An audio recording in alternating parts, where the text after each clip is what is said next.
Salutations, Legion of Doom. Welcome to Podcast The Storm, where socially awkward outcasts, crazy weirdos, and all-around nerds convene to talk and debate all things pop culture. With me, as always, is my co-host, the nerdy occultist, aka the Authenticator, Dalton L. Mortimer.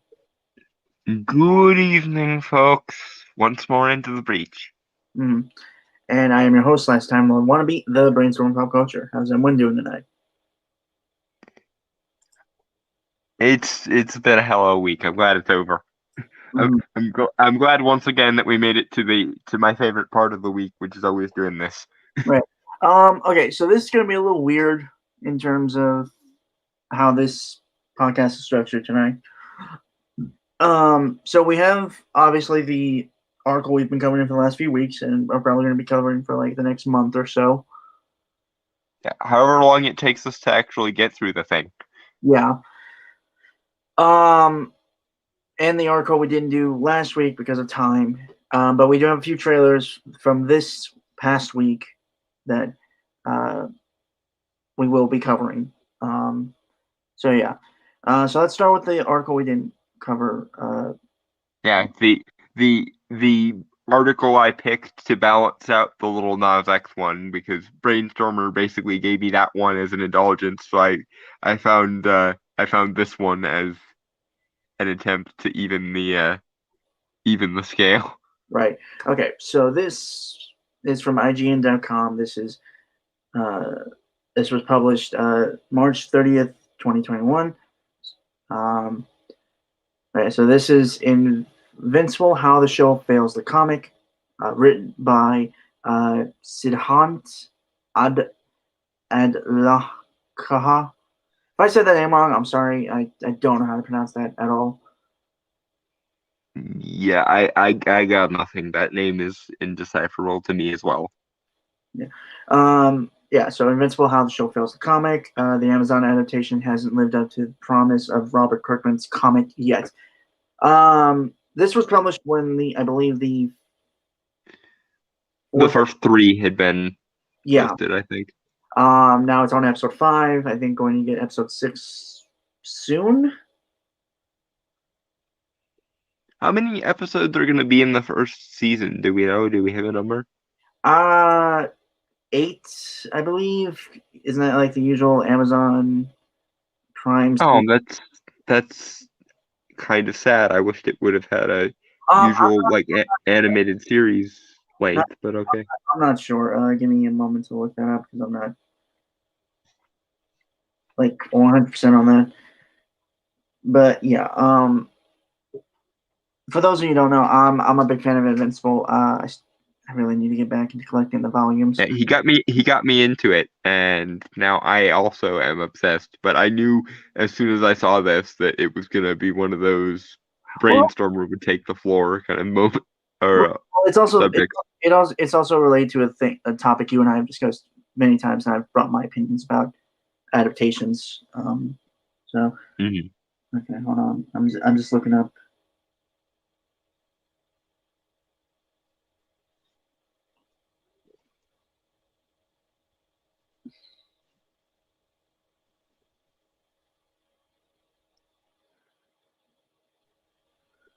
Sorry, again, I'm just looking. 8, yeah, 8.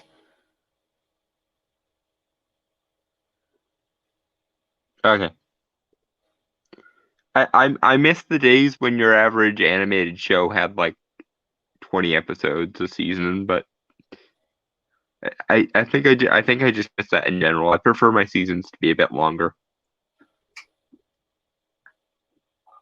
And my personal opinion on that is obviously make as many episodes are needed for the story being told during the season. Hmm. They seem to be moving along at a pretty good clip, so I'm curious where they're gonna end things. They are moving a lot of things, but okay, that's besides the point. Let's yeah, okay, so the first 3 episodes of Invincible, based on the early 2000s Image comic, are now streaming on Amazon Prime. The adult animated show was greenlit in 2018 with a separate live action film en route. And it arrives in a media culture dominated by superhero adaptations. I mean, dominated is a bit odd, but I would, sure. yeah, I got nothing to really say that. I mean, like, I would have just not, yeah, more public consciousness, sure, but not. That's complicated answer, like complicated thing to talk about. Really, Dominated in this case seems to imply a little bit of dismissiveness, like it doesn't deserve that position, and that always gets my goat. But I guess, especially compared to like 10 or 20 years ago, comparatively, sure. okay. Its bright palette clashes wildly with its unapologetic gore, according to comic creator Robert Kirkman. The point is to depict the consequences of violence in brackets in a very real way. But the series often struggles with this depiction, a flaw which can be illuminated through comparisons to its source material and the comic landscape of the time in which it originated. I'm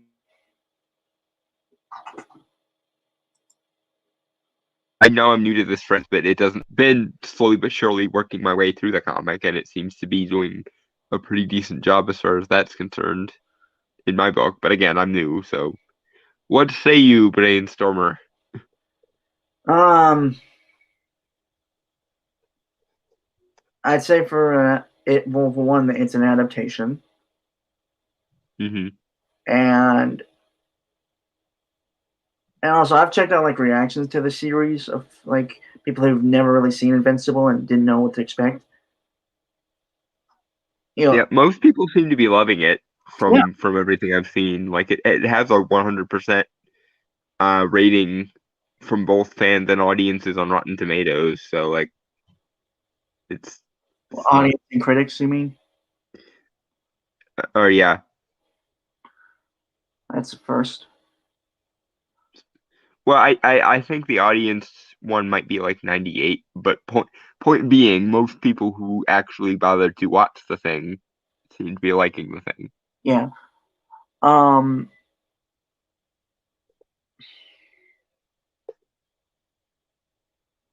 Okay. For one thing, it's an adaptation. Yeah, and it's not like they can greenlight 10 seasons of an animated show, like and give each season like 10 episodes and then have every issue of the comic be its own episode or something. Yeah. They That had to that they had to streamline it a little bit because the average TV show goes for like 7 seasons, maybe mhm. if it's well liked and good and stuff. Also to bring on is I believe Robert Kirkman had said that well he is working on it like he's a writer for it I believe Hmm. or a showrunner I'm not I'm would have to check that I will check that as I'm talking um he I believe he had said that he's doing things a little differently in the show that he wished he could have done in the comic looking back. Yeah, he had 20 years to think about it, and would you know it, he thought of some ways that he might have improved it. which in my opinion is good for him. Whether those changes actually do improve it or not, that's a different story. And I will be back. I have to deal with my cat. Right.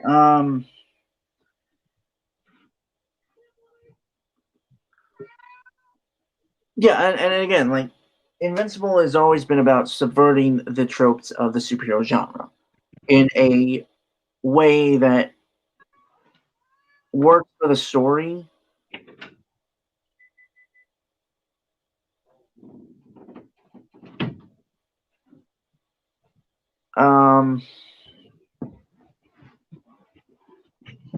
Yeah, and it was a very different hit. Like it became, I mean, like it wasn't like a super major thing in like the comics landscape because it was more of an underground cult classic kind of hit in comics. Yeah, but as far as Image went, I mean, it went on for 140 issues and change, so that's a pretty solid run as far as that's concerned, especially for an independent publisher at the time. Yeah. Okay. Shall we? We shall, unless you have anything else to add. No, I really don't have anything to say with the whole. It's like the first paragraph, so I don't really have much to say yet. Okay. Okay. The show's first episode ends with a major twist borrowed from the comic's second volume. The Superman-like alien hero, Omni-Man, says Nolan Grayson, played by J.K. Simmons, father to teen protagonist Invincible / Mark Grayson, Stephen Yeun. He played Glenn on The Walking Dead. Breaks bad and murders the show's parody Justice League, the Guardians of the Globe. It's a grisly, drawn-out sequence with each member of the team meets a vicious end, and it's also a definitive statement about the show's tone moving forward. I got nothing to say that, honestly. I mean, like, I'll save my comments. The next two episodes unfold, unless Don, you have something to say. I mean, that's exactly what the comic did. It just did it quicker again because we have to kind of keep the pace moving. Well, like the thing is, like the show, it's only 8 episodes, and I think it's only like it's not like an hour for each episode, right? Like it's only like 30 minutes. Yeah. Yeah. It's an animated show, so it's short. Yeah. And like it's also like, again, it is kind of subverting the tropes of like a standard superhero animated series, which it sets itself up to be like a classic, coming of age superhero story, which it technically is always been, but with a heaping helping of oh shit thrown in there. Yeah.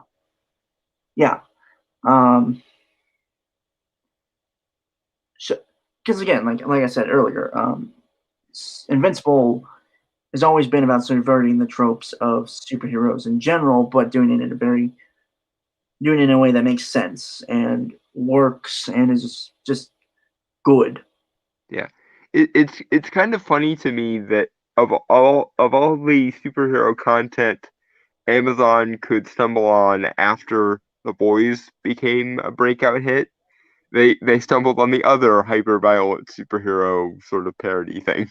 You know what? I'm gonna say my comments with Invincible and The Boys later. Well, obviously, I would agree with you. I think that Invincible is better, but I'll talk about that at length when we get a little later into the article. Oh, do they bring it up? Okay. I don't know. I'm just like, I have things to say, but I don't want to say it now. Like, yeah. Okay. The next 2 episodes unfold in the massacre's gloomy aftermath, though Mark doesn't yet know about his father's involvement. But where the show stumbles in its use of several satirical ideas and concepts from the comic, which it reconstructs into a mostly dour depiction of the superhero. Invincible arrives just 2 years after Avengers Endgame, which Hold on, hold on. The next two episodes unfold in the massacre's gloomy aftermath, though Mark doesn't yet know about his father's involvement. But where the show stumbles in its use of several satirical ideas and concepts from the comic, which it reconstructs into a mostly dour depiction of the superhero. Invincible arrives just 2 years after Avengers Endgame, which saw half the world reduced to dust, just weeks after WandaVision, a show steeped in grief and anguish, and mere days after Zack Snyder's Justice League, a Wagnerian saga about parents and Wagnerian, as in Richard Wagner, the opera guy. If you're unfamiliar.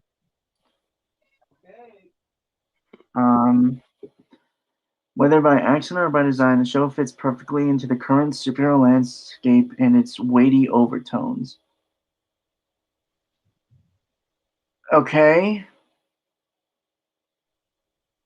I don't know if did I cut out? No, I heard you. Oh, okay. I mean, did you say something else or? No, I just offered the context for Wagnerian. Okay. But the screen skipped on my end, and it seemed like your reading jumped ahead were the only things. I was confused, but Yeah. as long as StreamYard isn't being an ass again. Kind of is, kind of not. But no, like I guess he's saying anyway, that moving on. He says it's. I don't get it. Like, okay, like it's. What? Like it's. He appears to be saying the only value of Invincible was as satire, and in a world where dark and gritty superheroes is more commonplace, he doesn't think that the show is saying as much as the comic did, which I call bullshit on, because for one thing, I don't think its only value is as satire, and in all honesty, I don't even think you necessarily need to see it as directly satirical to make the comic work. It can just be a more violent version of a superhero story. That's how I tend to take it, and it seems to be working pretty well for me. I'm already to the point of Thrag's whole interbreeding with the insectoid aliens part. That is pretty far in, by the way. Like, yeah. Okay, this wasn't the case for the original comic series, which began in 2003. Okay, yeah, the landscape changes every decade or so, like for anything. Yeah, and also, Sirius is not new territory for superhero comics, by the way. Like, I know we all I know we're all still living in a post Frederick Wertham comic landscape and all, but you guys do know that the original sort of dominant genre in comics was like Lovecraftian horror, right?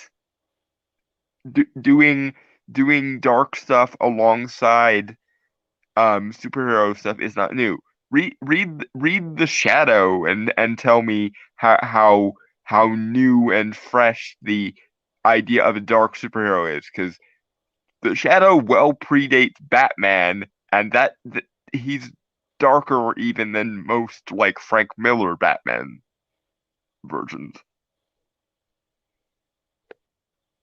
That's not even taking into account characters like Elric of Melniboné, Solomon Kane, Conan the Barbarian, and Like I could literally go on if we want to do this comics were never like this in the old days fucking existential equivalent of virtue signaling. I'm gonna have to reality check y'all into next week because I will see your straw man of the Silver Age and raise you the entirety of the Golden Age, you stupid fucks. Moving on. Right. Okay.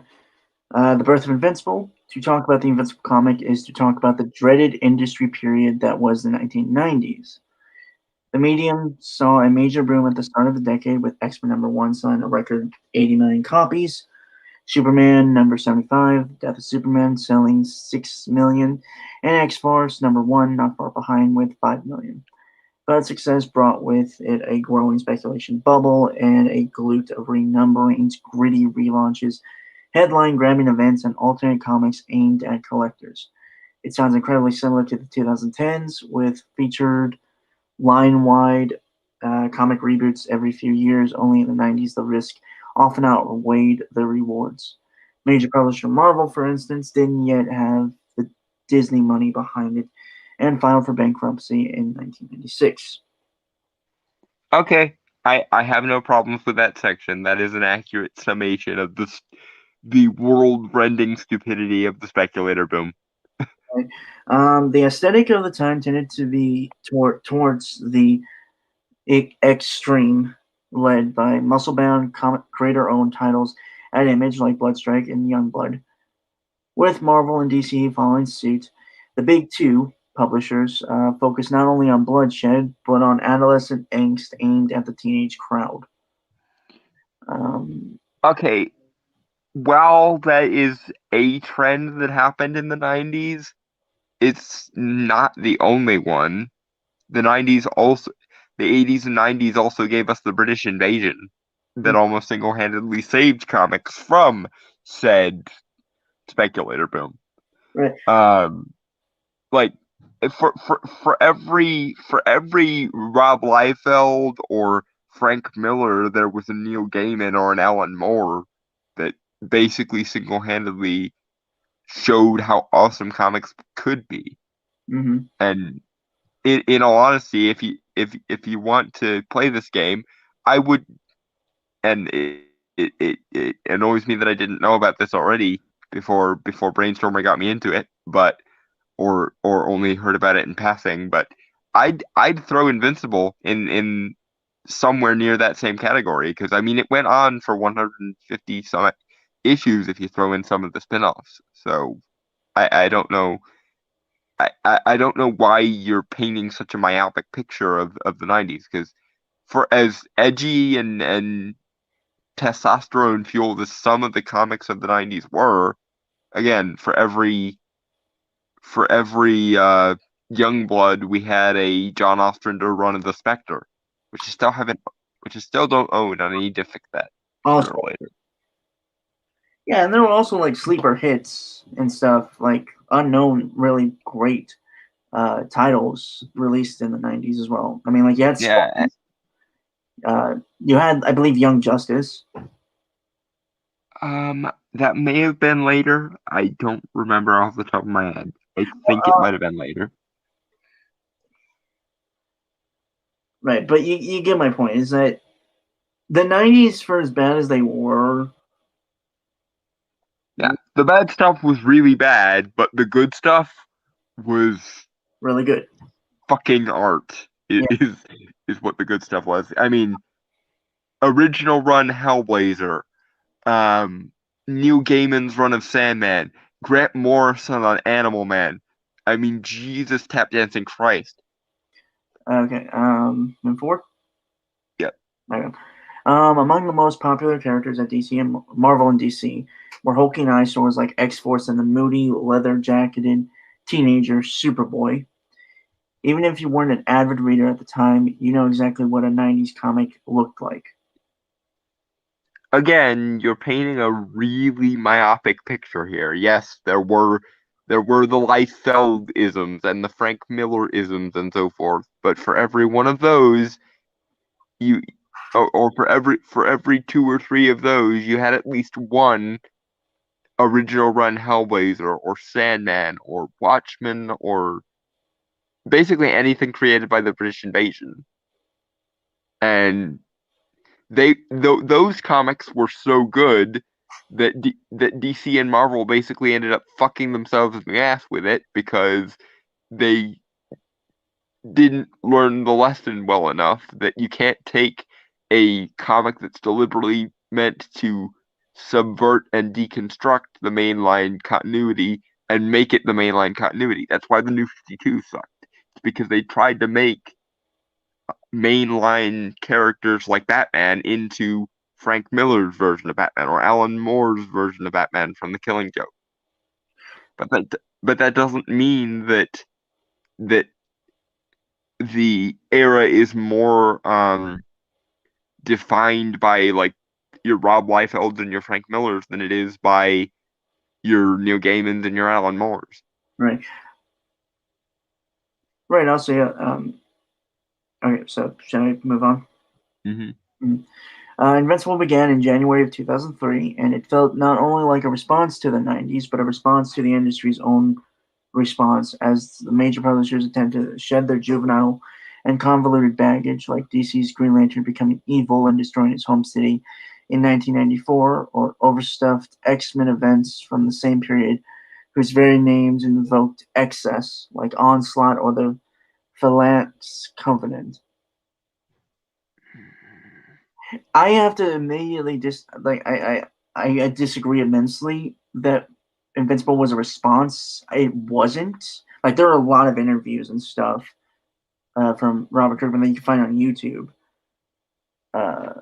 where basically he was asked, like, Image was doing a superhero line in 2003, right? Mm-hmm. Like, they were asking creators to pitch superhero comic ideas. Yeah. And Invincible was one of them, so. And it was a really freaking good idea, so it lasted for 140 issues and change. Mm-hmm. But no, it wasn't a response. I mean, like, it took shots at things, sure, but I mean, what story or creator doesn't? Yeah, you get again. The problem seems to be that you believe the only value of something like Invincible is the subversion of it, and I saw this too in the IGN like video review of the first three episodes of Invincible. They were basically complaining that that it wasn't that the first three episodes weren't subversive enough. Oh, And God.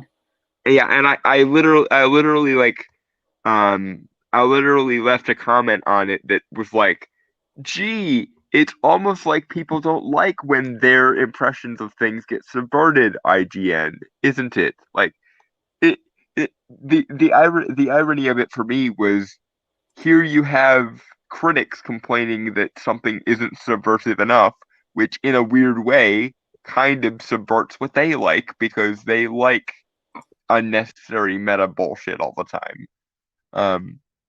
But that's the thing.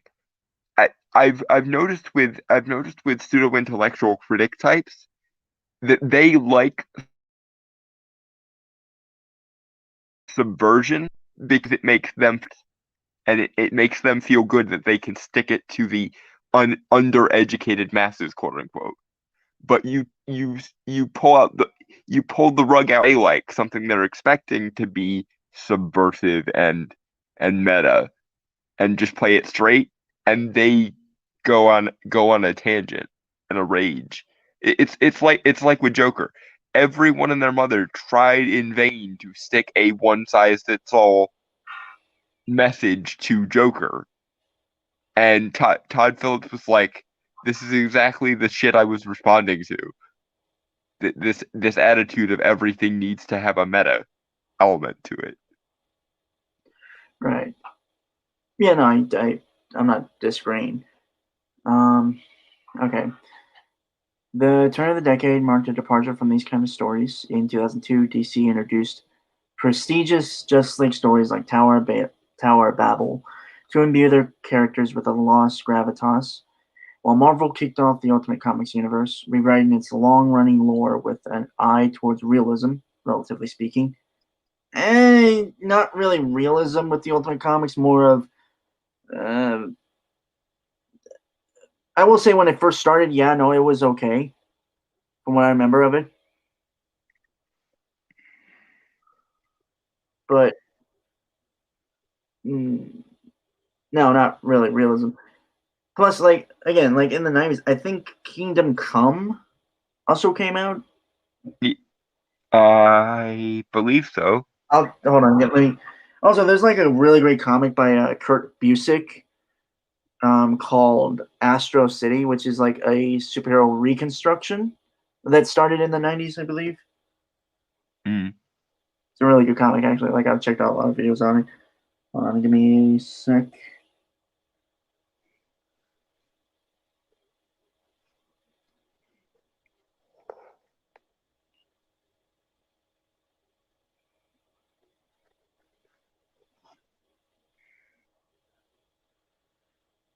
But yeah, I mean, like, you got anything to say, Don? Or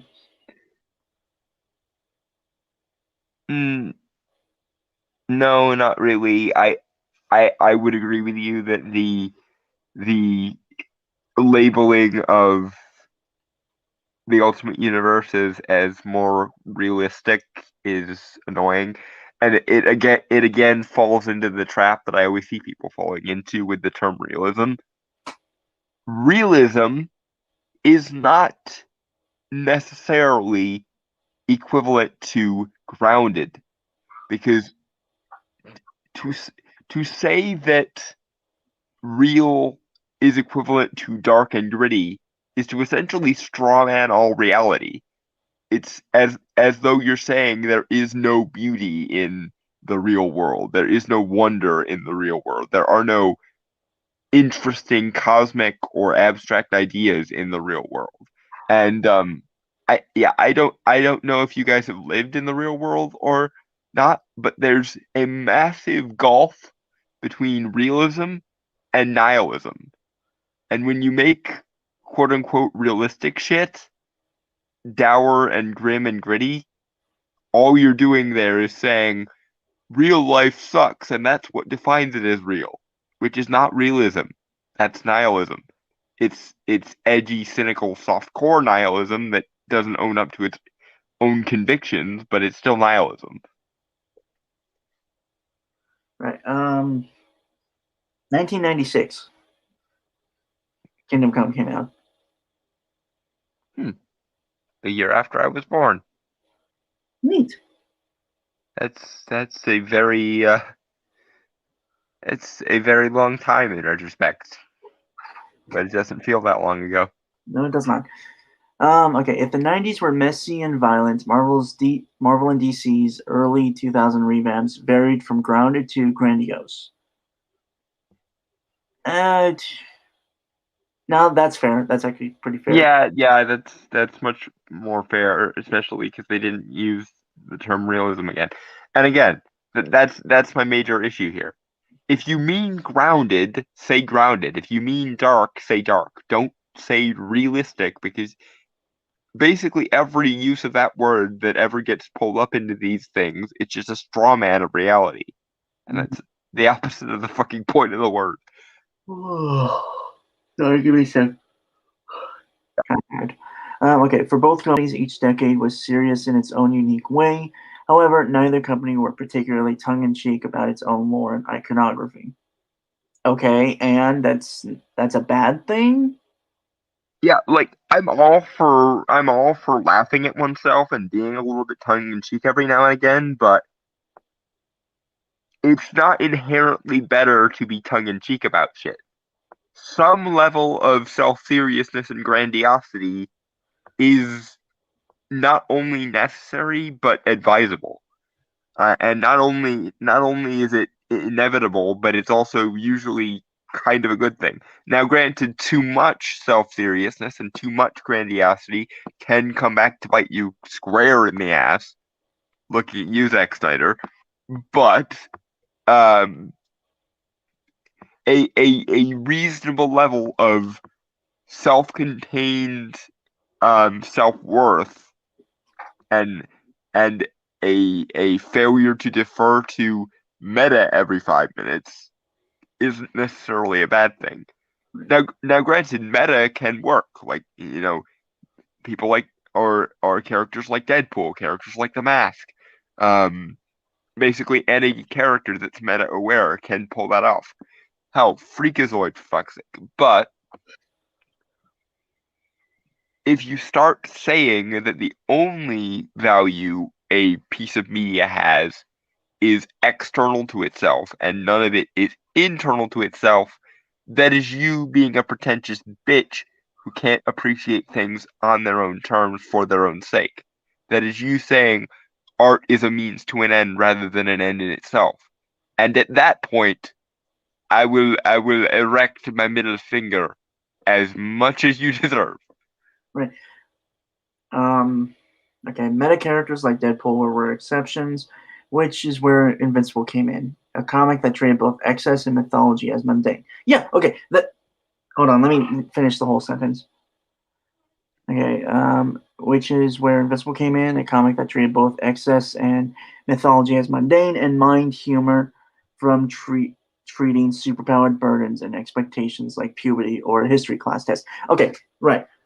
Let me, because I'm the fan, I'm not like a super fan of Invincible or anything. Yeah, but proceed. Right. Yeah, like, again, you can check out the interviews that Robert Kirkman has done on YouTube and talked about how he pitches Invincible. Basically, to treat the extraordinary as ordinary, because one, this is a world, technically it takes place in like the Image Comics world, right? In the comics, at least. And in Yeah.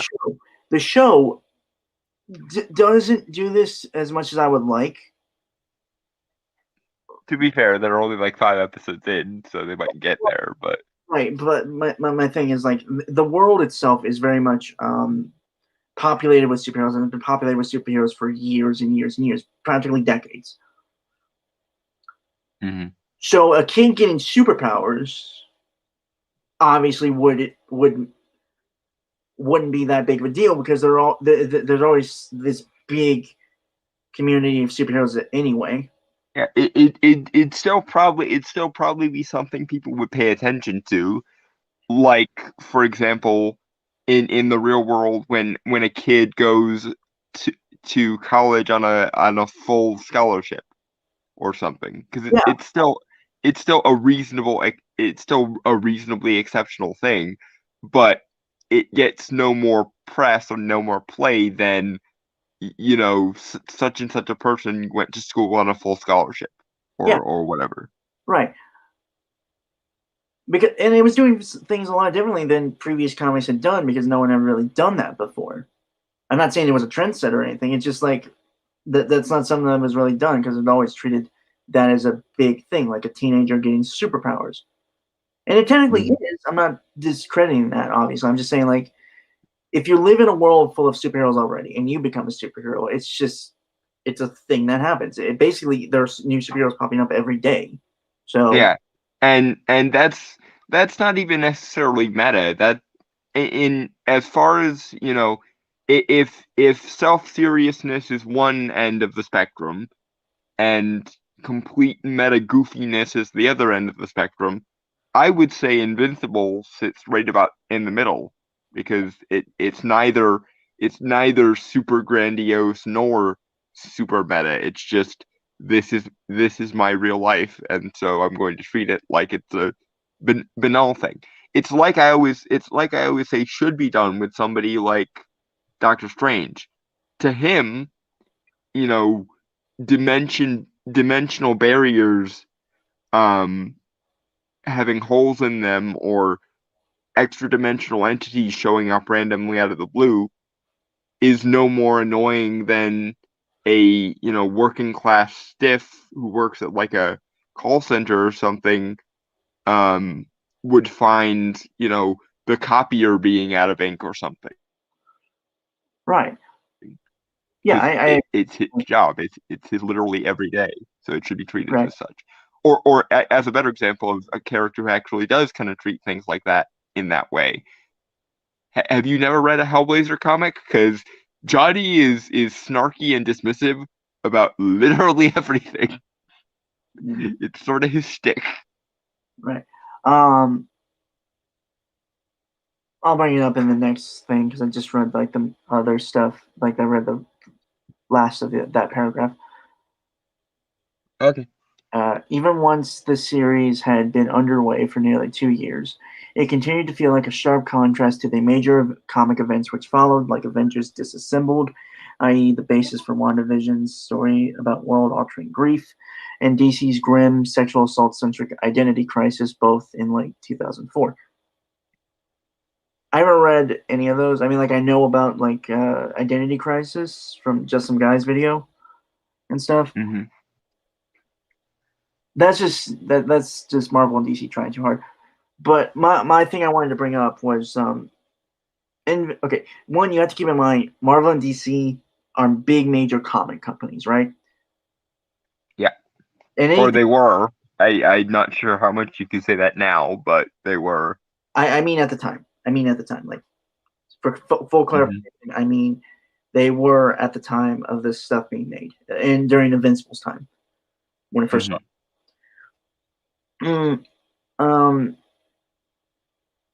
But yeah, they're big major companies.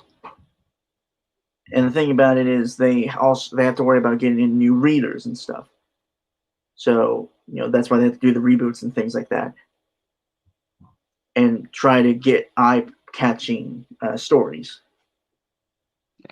Now, granted, some of the ways they went about doing that was the stupidest possible way they could have done that, but yeah, I thought that went without saying, but okay.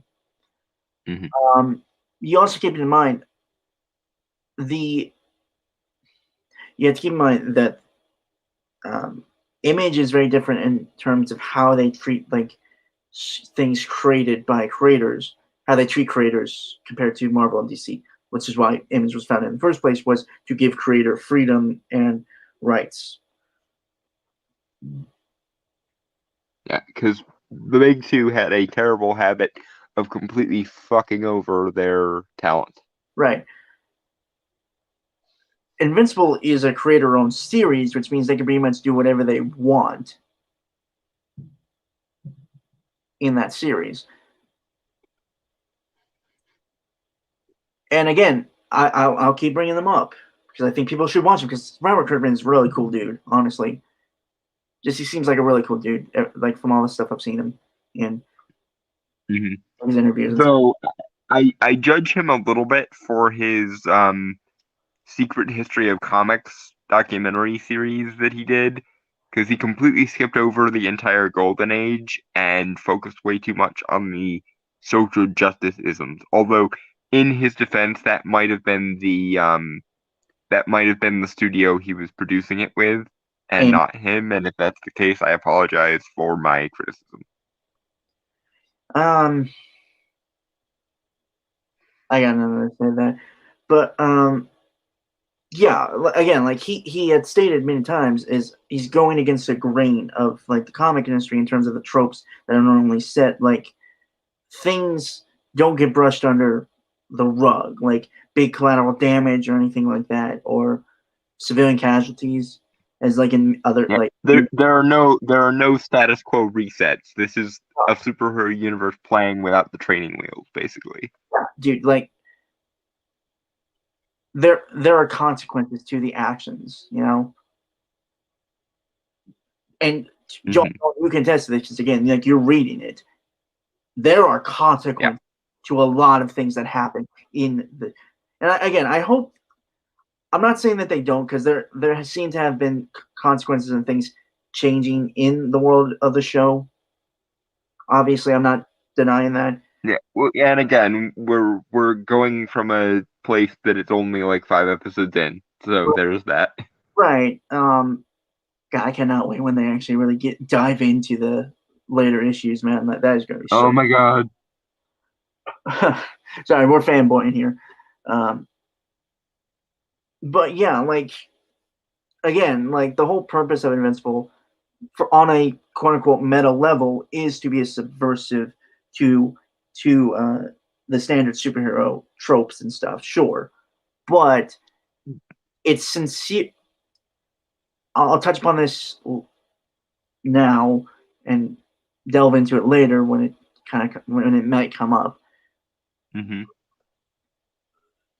Comparing it to the other superhero series that they have on Amazon, The Boys, and I've made my opinions on The Boys, like the show and the comic, very clear.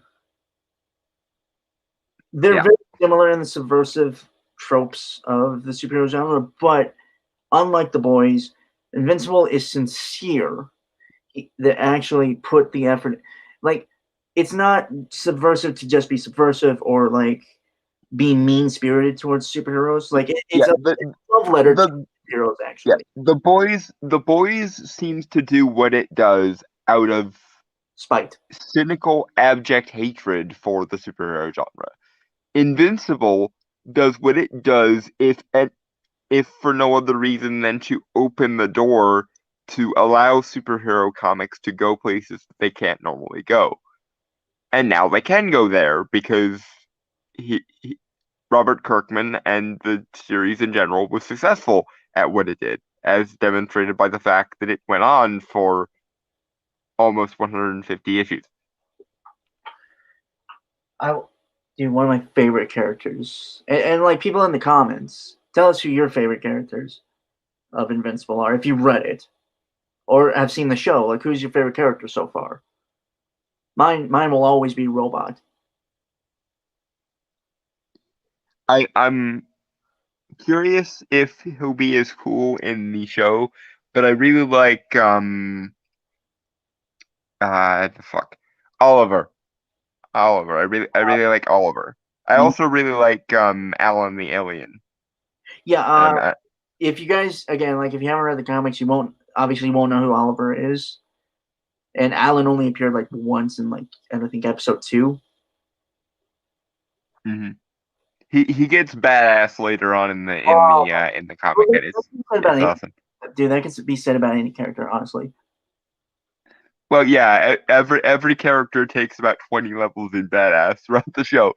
But for context of Oliver, if anyone has seen the DBZ abridged, you know that that race of insect aliens that always get nuked by the energy attacks. Imagine a world where those insect aliens basically bred with Kryptonians, and then you'll be in the general vicinity of where Oliver is. Shall we continue? Yes. Yeah. All right. In Invincible's first few issues, major superhero goings on were mere background noise to Mark's humdrum high school life, and the series was unafraid to knock the more serious comic tropes of the time. Okay, but here's your problem. You seem to be venerating the mocking of seriousness in comic books because you simply don't believe there should be any seriousness in comic books. Which is weird because there are a lot of serious moments in Invincible, even in like the early issues. Yeah, the character development and world building are insane in Invincible. Like it's even evident in the comic. Like Ryan Ottley, who's a major artist in the comic industry right now too. Well, not not right now, obviously, but a big name now from Invincible. Yeah. Like from the art, like the early issues, I'll be honest, their art is kind of lackluster. It's very cartoony, which again is fine. Yeah. And like that style evolves and changes, but it becomes more detailed, more style, more. It becomes better as the art. Yeah, it has a little bit more flair as we go along. Oh my god, dude! Just, I'm gushing over the series, and I still need to like keep. I haven't read it in a long time, but I need to like collect the issues and read the whole series through.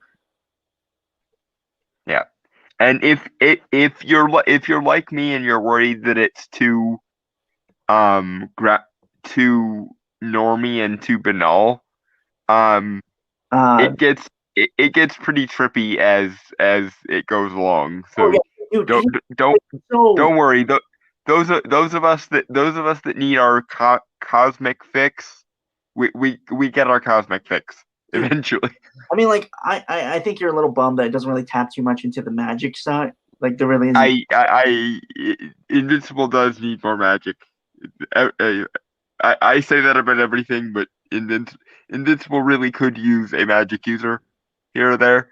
But I'm not complaining. Right. Though if if the popularity of the show ends up bringing Robert Kirkman back to the Invincible universe, as it were, give me a magic user, Robert. Give me a magic user. Honestly, I don't think that would really work because, like, they ended, like, the ending of the series, like, comic, was pretty conclusive. Like, there was no real loose Well, end. I mean, he could do like a prequel or something. I don't know, but either way, like somewhere in the Invincible universe, magic user. Right. I Okay. need it. Right. Okay. Shall we? Yeah. Okay. Um. Okay.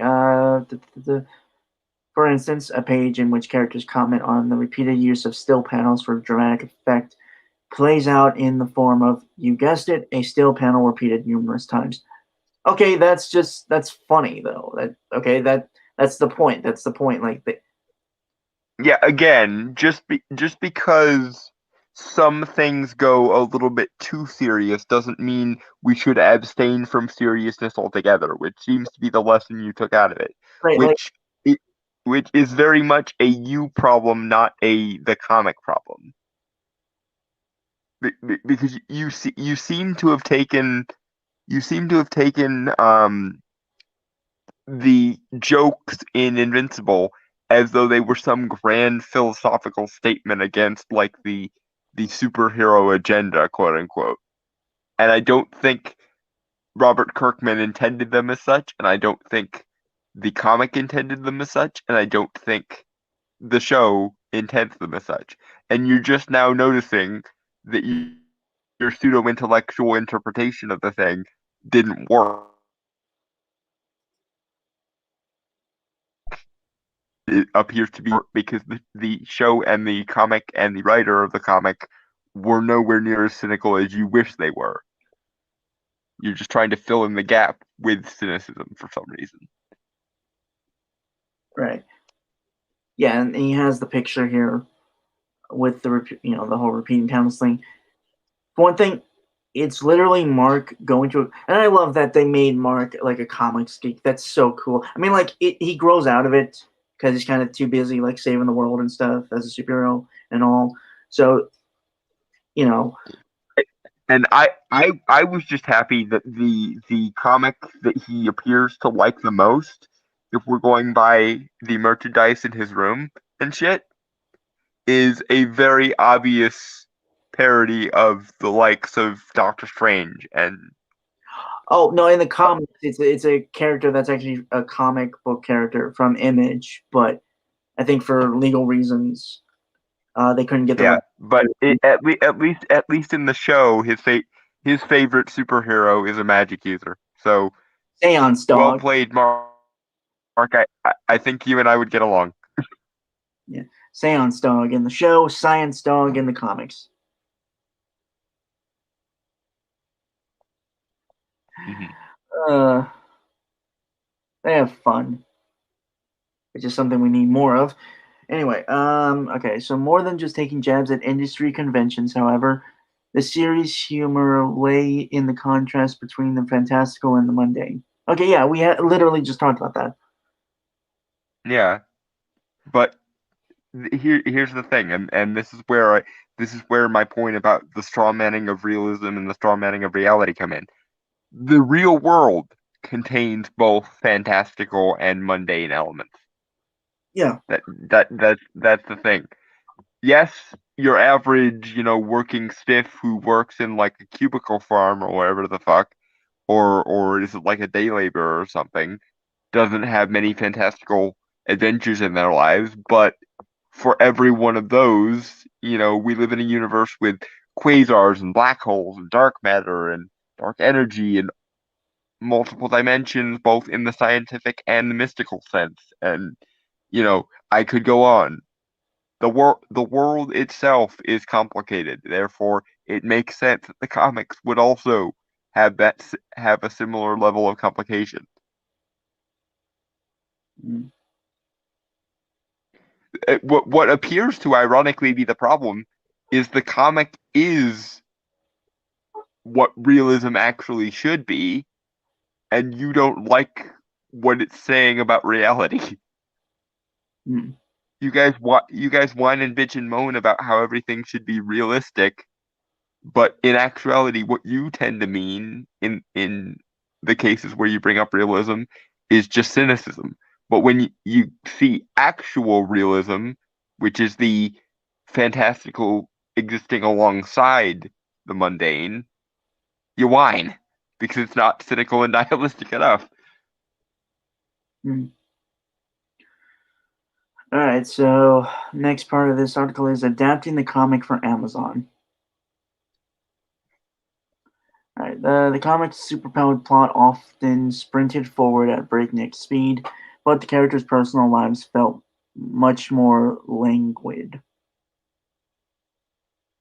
Languid? It means like slow and monotonous and kind of plodding. It's like a slightly more nice way of saying anemic, almost. Okay. All right. Mark's mother, Debbie, for instance, was resigned to spending quiet time around the house as she anticipated Nolan's return from adventure. When he zipped through the living room and ran to dinner faster than a speeding bullet, like in the comic's early pages, the couple immediately settled into a domestic rhythm and a "How was your day?" conversation, as if Nolan had just returned from a regular 9 to 5. Because, okay, him being Omni Man, superhero, is technically his 9 to 5. Yeah. And she has known he's a superhero for years. Like, they literally, it's mentioned that they dated. She was Nolan's Yeah. Nolan's Lois Lane, essentially, because technically, Omni Man. Yeah. This actually brings up a funny thing. Mm-hmm. When they were creating the Invincible comic, and it's in videos and stuff. When they weren't sure what name they were going to go with, for Nolan's, for his superhero. Mm-hmm. So they thought about they wondered if they could get um get uh get away with naming him Supra Man or Supa Man. I'm glad they didn't go with. Yeah, no, Omni Man is cooler. Honestly, like, it's so cooler, so much cooler. Yeah. Also, fun fact: he is Omni Man is supposed to obviously a riff on Superman in one of the coolest ways possible. By the way, Mm-hmm. as a Superman fan, I don't really see it, honestly. Not in a bad way. It's just more of I see them as two separate entities and two separate franchises. Yeah. Omni-Man is well written enough that he doesn't need to be a Superman ripoff. Yeah. He can be his own thing. And that's the thing. You guys who are hyper focusing on all this meta shit seem to resent the fact that Invincible is able to be its own thing and doesn't have to be a one-dimensional parody or satire, which is just fundamentally wrong-headed. What you should be hoping for is that something becomes its own thing. You should honestly, and maybe this is just me being blackpilled as far as this whole meta thing goes. I am so sick and tired of meta as a conversation that we need to have every 5 minutes. So my hope is that we can rediscover the notion of things existing for their own sake without the need for some kind of academic and quasi-intellectual utility all the Hi, how you doing? time. Yeah, the irony, in case you guys aren't paying attention, is Brainstormer and I are kind of a one are kind of a dynamic duo of doing exactly that as far as comics go. Yeah, I'm writing a few different things. One with Dalton, and we're basically just telling a story for the sake of the story. Yeah, There are and stuff like you can make arguments that there is like meta stuff, but that's more just consequential than anything. yeah, it's just a natural outgrowth of the story. We didn't put any themes in there. They just sort of emerged by themselves, Yeah. which is how proper storytelling honestly should be done. You let the I story tell you where it wants to go. You don't fucking be authoritarian about it. yeah. Hi, how you doing?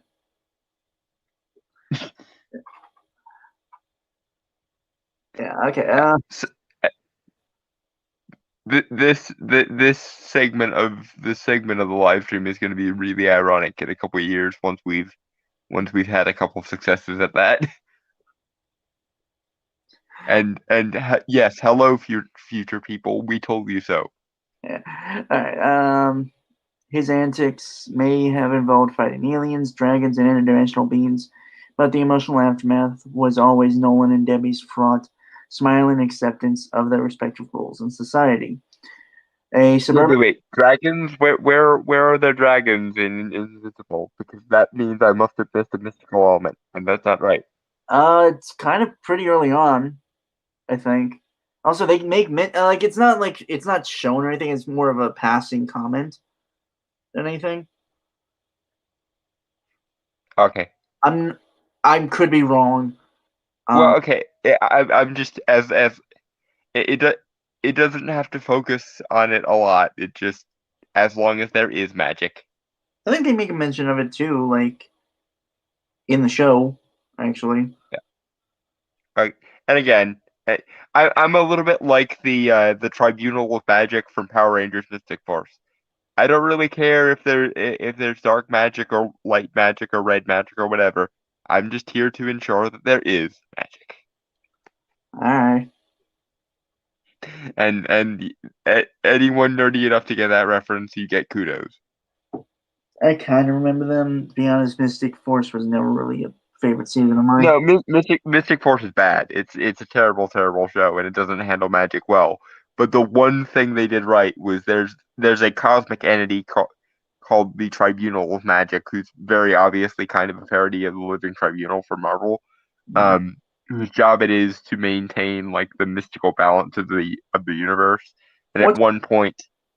at one point, the Rangers go to the Tribunal of Magic because via the use of a genie wish, the villains of the series basically erased the Mystic Force Rangers from existence, and the tribunal rejects their proposal to annul the wish because um, even though the new timeline is a universe where dark magic rules, as long as there is magic, it doesn't matter to the tribunal, which I like. It's weird. Like it had good concepts and ideas in Yeah, it. it just didn't know what to do with them. Also, Like like the fucking it was one of the more cool, better looking series. hmm yeah. It just like I said, it didn't know what to do with them, and it often parodied itself more than it should have. Like with the fucking turning the wands into cell phones, which just rage, just so much rage. Okay. A suburban dynamic which would eventually shatter once Nolan's true nature was revealed. Until that happened, things felt simple and familiar. Okay. I don't really have anything to say to that. The only question you should be asking was, is this a good version of that? And the answer is yes. E- even the quote unquote boring parts of Invincible are extremely well written and well done. Right. So, yeah. Okay, the show, meanwhile, opens by presenting this world of superheroes as grandiose. It begins in the point of view of a White House security guard talking about his relationship with his stepson, but this more mundane emotional context isn't connected to the superpowered events which immediately follow. Okay, again, like, it's more actually just parodying, like, classic superhero cartoons in a way. Yeah. I'm not Yeah. like, but it does it well enough that it makes a viewer who hasn't read the comics, which is pretty much everyone, because it again, like, it's an underground cult classic series. Yeah, and I'm grateful now that A, I can be part of the like resurgence, and B, I hope with the show the profile of the comics gets raised to the point that it's regarded along the lines of Grant Morrison's run of Animal Man or something like Watchmen or thereabouts, or dare I I say it, even Sandman. And yes, even I went there. honestly, I feel like the lesser known stuff, like Alan Moore's Supreme, because I've done some research into that. Uh, Tom Mhm. Strong as well, by Alan Moore as well. Mhm. Grant, and since I'm reading it now, right now, we're still trying to read it. Grant Morrison's Doom Patrol or All Star Superman, things like that. Like, just really good superhero stuff, because it's like one of the best superhero things ever, in my opinion. And it really needs more recognition, honestly. Mhm. And again, hopefully the profile of the show will raise the profile of the comic. But also, the thing is, yeah, like, it's treating it superheroes as grandiose because, I mean, they are.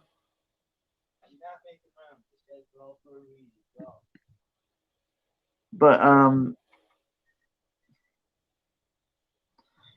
the White House guard, who's like the stepfather to the kid and all, that is kind of encompassing of like what Invincible is, which is like uh, that emotional center and core.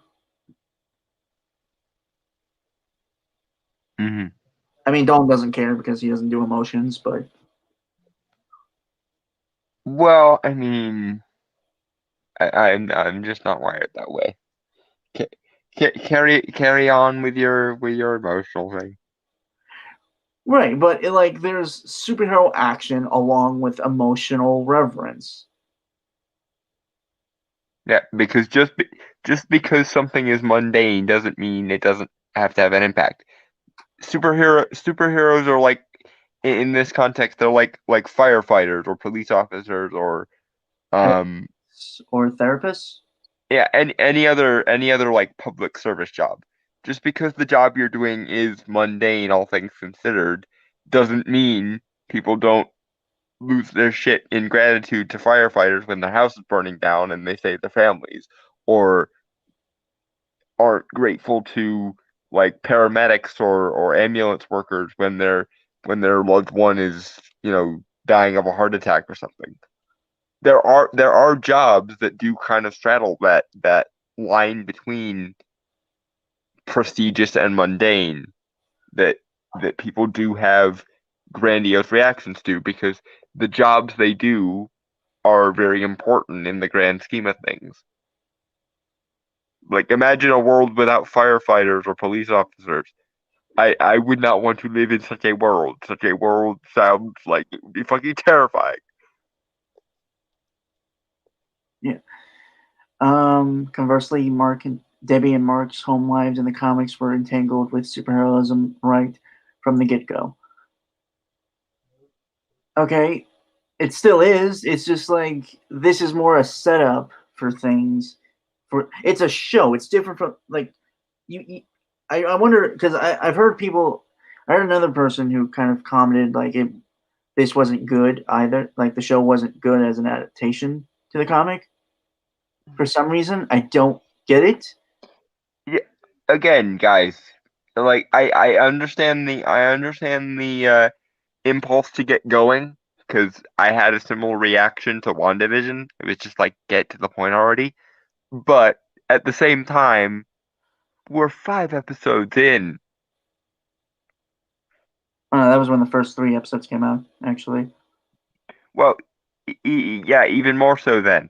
If if you're only 3 episodes in and each episode is only half an hour, give it a minute. Like Jesus wept blood for fuck's sake. It's for one thing, it's better than any superhero cartoon in recent years, so I have some leeway with it. Plus, I've read the comic myself.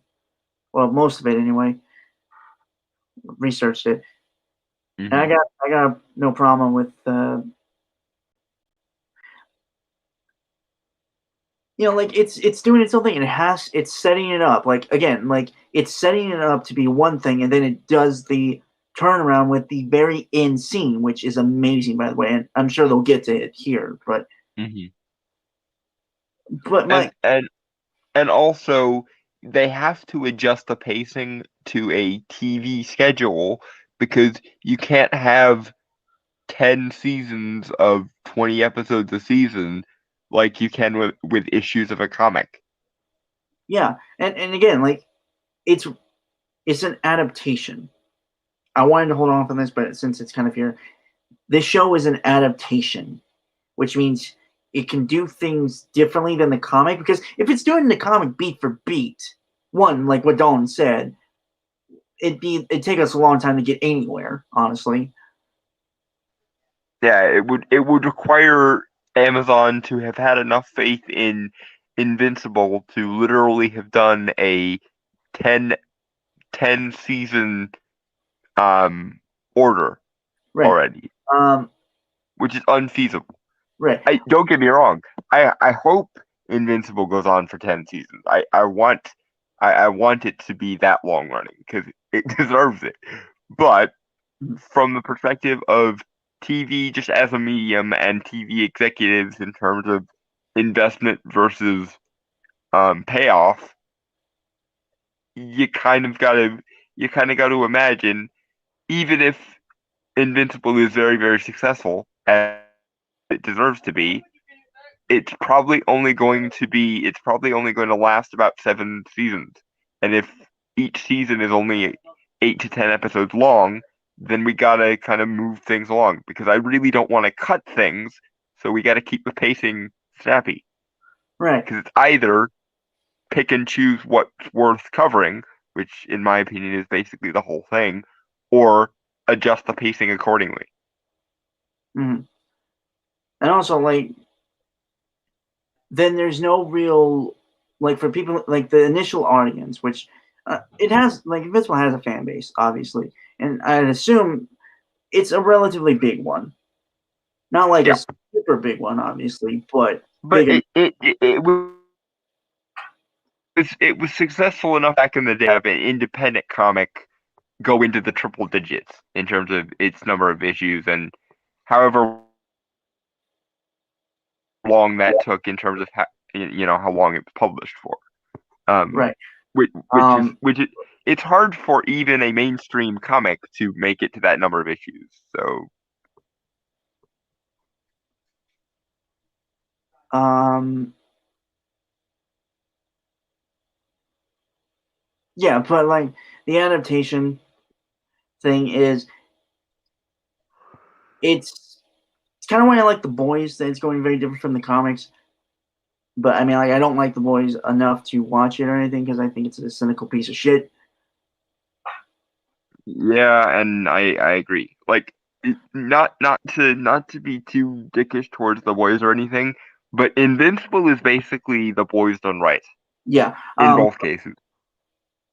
Right. But what I was saying was, it's keeping you guessing. Like it's obviously keeping like certain parts involved and scenes and things and lines and stuff.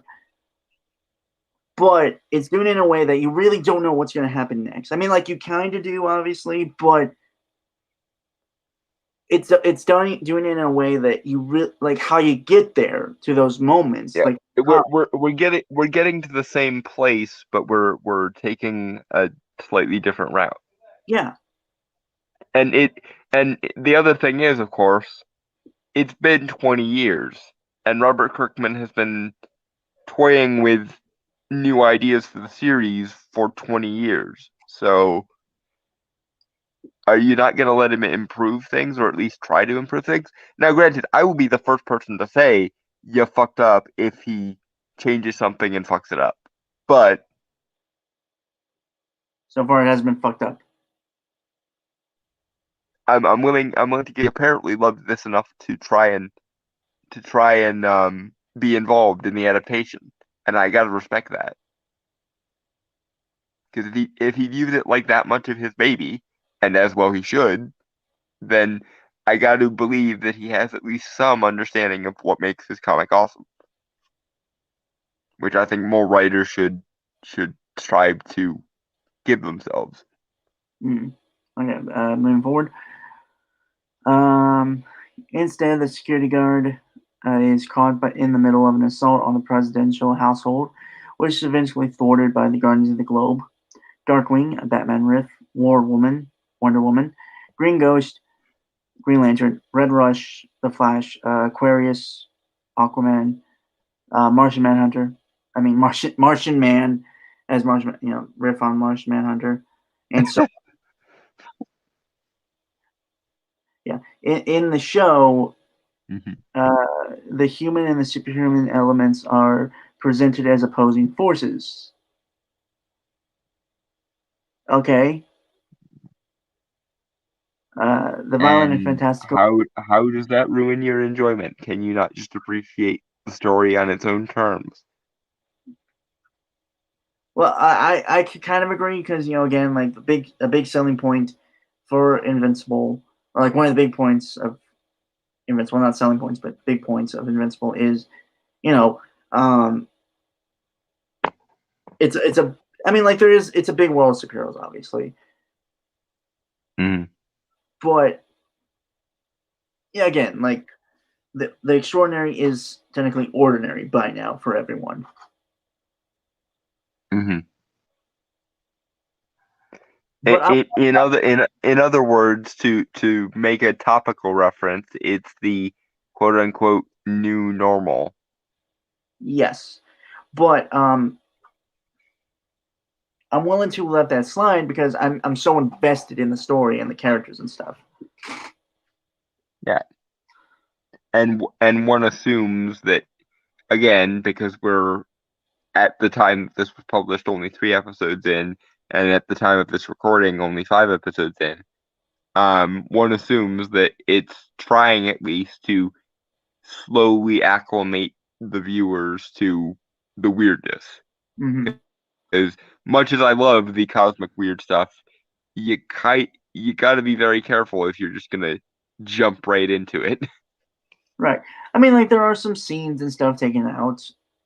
I'm assuming for pacing and stuff, which is fine. But like again, it's an adaptation. I'm willing to let some stuff go if it's not like a beat. I honestly don't want a beat for beat adaptation.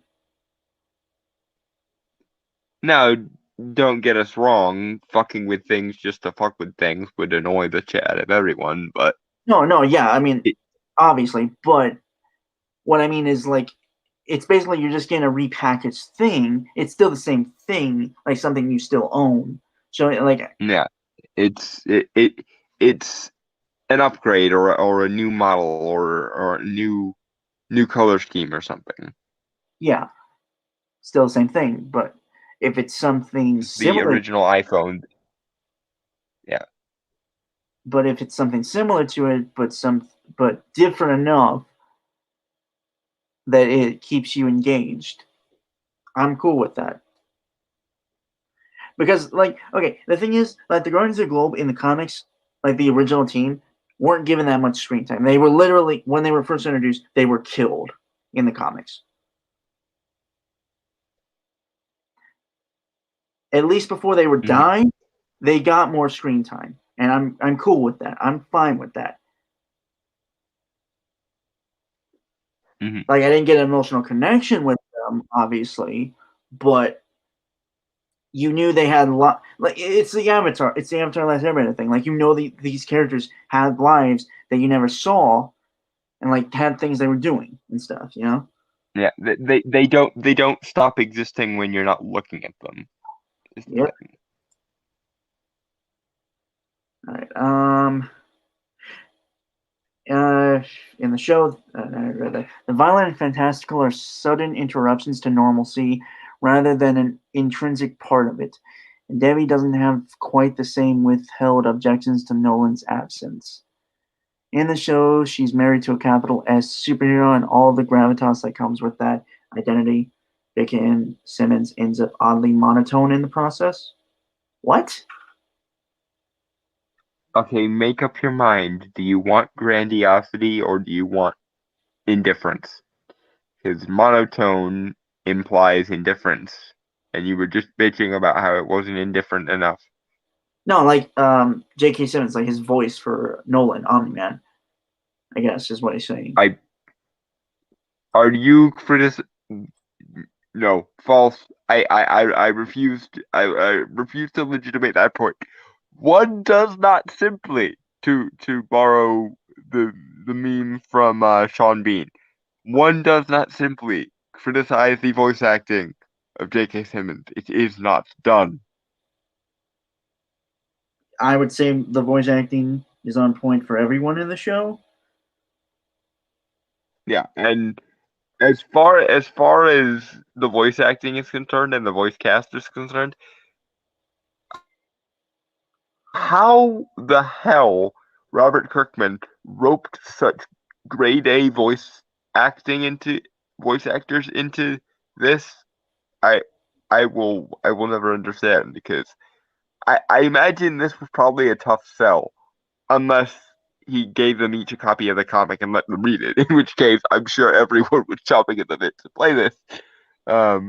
Especially J.K. Simmons, because it was like, you mean I get to play Superman if he was also Zod?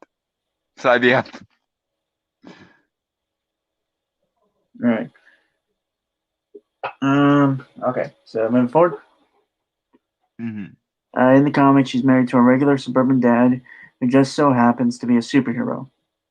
The difference is palpable. The show's Nolan often comes off as brash, like he's annoyed with human beings, leaving little room to explore his deception and duality. Okay, that's kind of fair,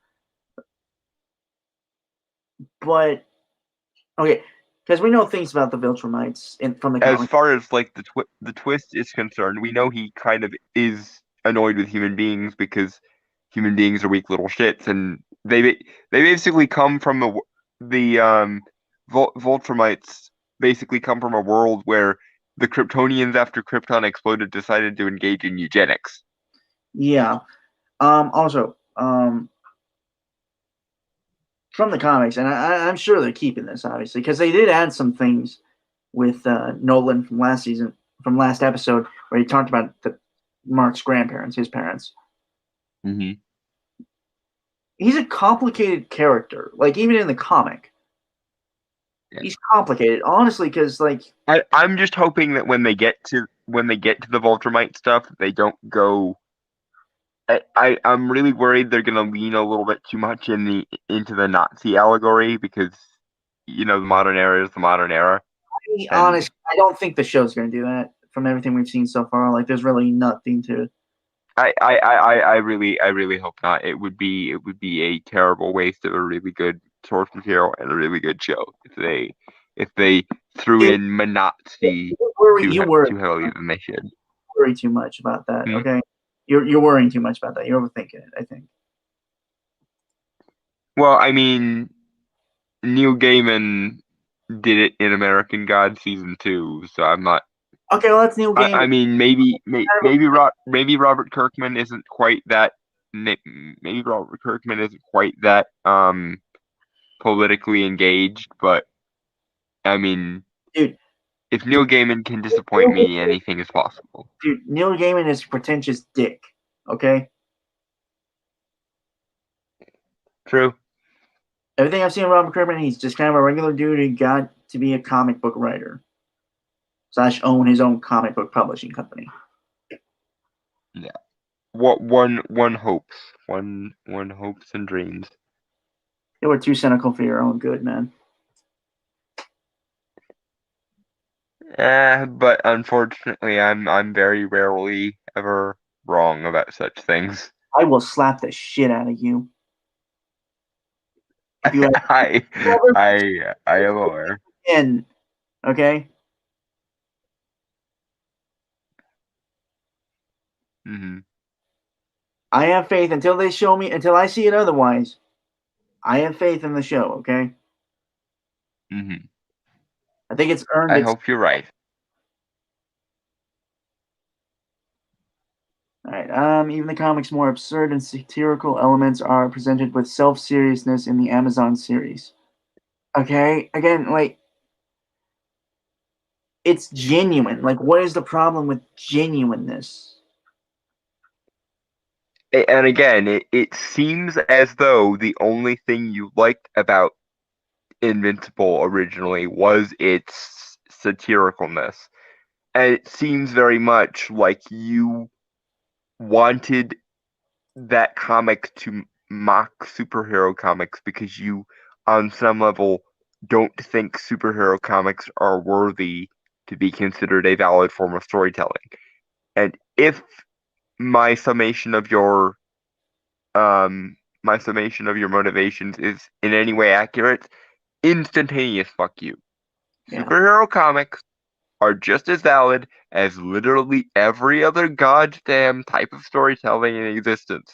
And I'm sick to death of assholes like you pulling all this meta bullshit from thin air because they don't want to see superhero comics taken seriously on their own terms, like every other fucking genre. And what's more, and I point this out to show that I'm being even-handed here. It seems like anyone educated in an art school lately doesn't want any genre to in any way be considered valid. Like every genre is getting inculcated with these kind of meta addicted non-diegesis mongers. Like you guys and I know I know what journalism schools are like, and I know what art schools are like. So I have to point this out to you because I know you'll get the point. You know that art class where you learned about the difference between diegesis, i.e., things that take place in universe, and non-diegesis, i.e., things that take place out of universe. You know, at least part of the value of a story is contained in the actual content, right? It's not all metaphor and fucking abstract woo-woo symbolism. And even if it were, does it not occur to you how horrifying it is to only enjoy a genre when the genre is essentially hating on itself? Does that not imply that maybe you are the problem? Because it if you said that about a human being, i.e., I I only like I only like the person that I'm with when they hate themselves, that would say some pretty dark, fucked up shit about that person's relationship with that other person, wouldn't it? Okay, so what do you think it says about you, writer of this article, that you appear to have that kind of abusive relationship with an entire genre of storytelling?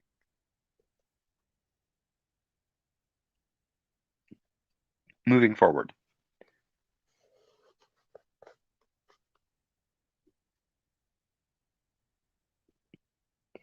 Unless Brainstormer left the room. Um, I honestly can't tell whether it's StreamYard fucking up or whether Brainstormer left the room or not, because my internet has been very patchy. Okay, Yeah, sorry, I had to stretch my legs real quick. huzzah. Also, I'm heating up pizza rolls, so I might just bow it again. Uh-huh. I use an air fryer for when I make pizza rolls. They're a lot crunchier that way. Delicious. I have one of those, but it takes too long to set up. So It's not that bad. I usually do 15 minutes at 400, and then they're crispy. I don't know how to set it up, so that's why it would take too long. So, Oh, okay. yeah. Um. Okay. Okay. For instance, the comic makes a big to-do about shadowy government suit Cecil Stedman, a Nick Fury type, gleefully and intentionally wasting millions in taxpayer money by teleporting from place to place. That's funny, by the way. And yeah, okay. It was a wry look at the actual mechanics of Shield-like organizations in superhero comics and the actual power they wielded. The show adopts Cecil's use of teleportation, but treats it as a mere background detail and doesn't seem to comment on it. Yeah, because like right now, I don't think it's really intent. Like the thing is, like I think it's Cecil is they're kind of moving up Cecil introduction because like he's introduced when Mark gets his ass beat by someone in the comic after a major thing. I don't want to spoil it for like people who are just watching the show. Okay. Well, just for those that don't want spoilers, but are smart enough to get are smart enough to get subtext, think of why we would be comparing Invincible to The Boys, and you'll understand roughly where Omni-Man as a character is coming from. Although That's just mean, dude. That's just mean. Omni-Man versus Homelander would be a hilarious fight though, because Homelander would get his ass handed to him. No doubt. Like even Superman would kick his ass almost instantly. That's why I'm not really interested in the fight of physical. It's more the fight of ideology, personality.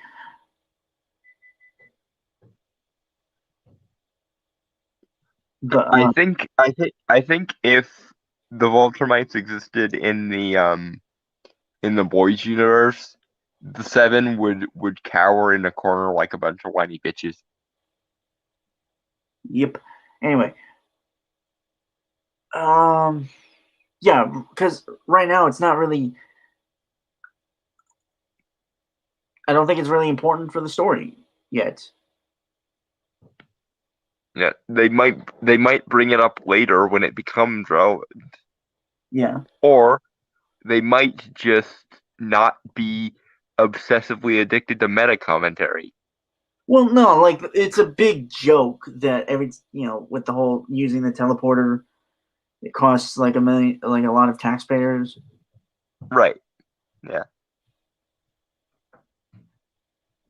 But Do you think that's my point is, once again, our dear writer here appears to be bitching that it's not meta commentary enough for them. And to that I say, fuck your meta commentary, just enjoy the goddamn thing. how difficult that is for them? Anyway, No, I know. When that's the problem. They have a addiction to meta and metaphor and symbolism so bad that they literally can't appreciate the content of the things they're supposed to be enjoying. right. It may only seem like a minor logical difference in the interim, but it's also emblematic of the show's general farming of its framing of its many concepts and ideas. In its first 3 hours, Invincible's version of Cecil, played by Walter Goggins, great actor by the way, comes off as two-dimensional rather than darkly amusing like his comic book counterpart, because several of his actions are robbed of a sardonic context without being replaced by any other interesting tone or motivation. Really? There have only been 3 episodes as far as this writing is concerned. Jesus, tap dancing. Well, also like no, Cecil's still pretty interesting in the show, right? Mm-hmm. Mainly because like he kind of Lex Luthor in a way to Omni Man at this point, but like, what if Lex Luthor was a good guy? Mm-hmm. Well, not really good guy. Like a mix of Nick Fury and Lex Luthor, I guess. If that makes sense. Yeah.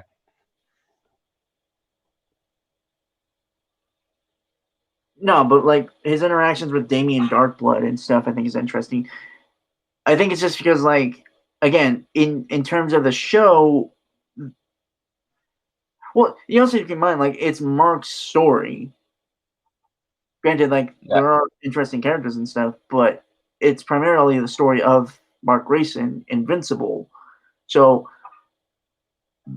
you know, like everyone else is, by comparison, is not going to be that. I mean, like, okay, that's guys like Cecil is more like they don't really change throughout the series in terms of comics. Mm-hmm. But again, like, yeah, 5 episodes in, they haven't shown him much because like he's been, you know, they've been busy building up stuff. Like it's the first season as well. Like people kind of also forget that. I Yeah, think. we've got shit to do with a world that needs establishing and characters that need motivations and whatnot. But no, Yeah, his mhm. I would say, well, like his motivation is in the show is at least is trying to trying to find out who murdered the Guardians of the Globe. Uh, well, I mean, like he already kind of figured it out, obviously, but Mhm.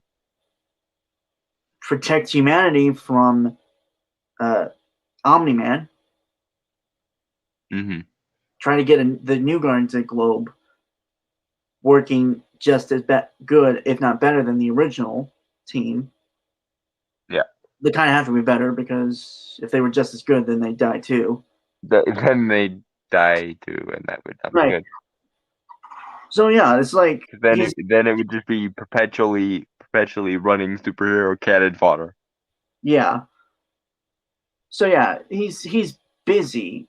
I mean, like he's again, like he's Nick Fury, so he kind of has a lot of things to do to get things moving and working and stuff. So yeah. Mhm. Okay, so moving forward, we've been there on this for 2 hours. Similarly, the show's second episode features an interdimensional invasion by the alien species, the Flaxans, and in the comics, the reveal of their major weakness is presented with a wink to the audience. The Flaxans, in turns out, age significantly faster in our universe than their own. Their lifespans come to an end as only a few minutes pass on Earth. It's an amusing take on interdimensional conflicts, which are common in modern Cape comics. Well, Cape comics, not modern, but which rarely take advantage of the idiosyncrasies posed by breaking the laws of physics.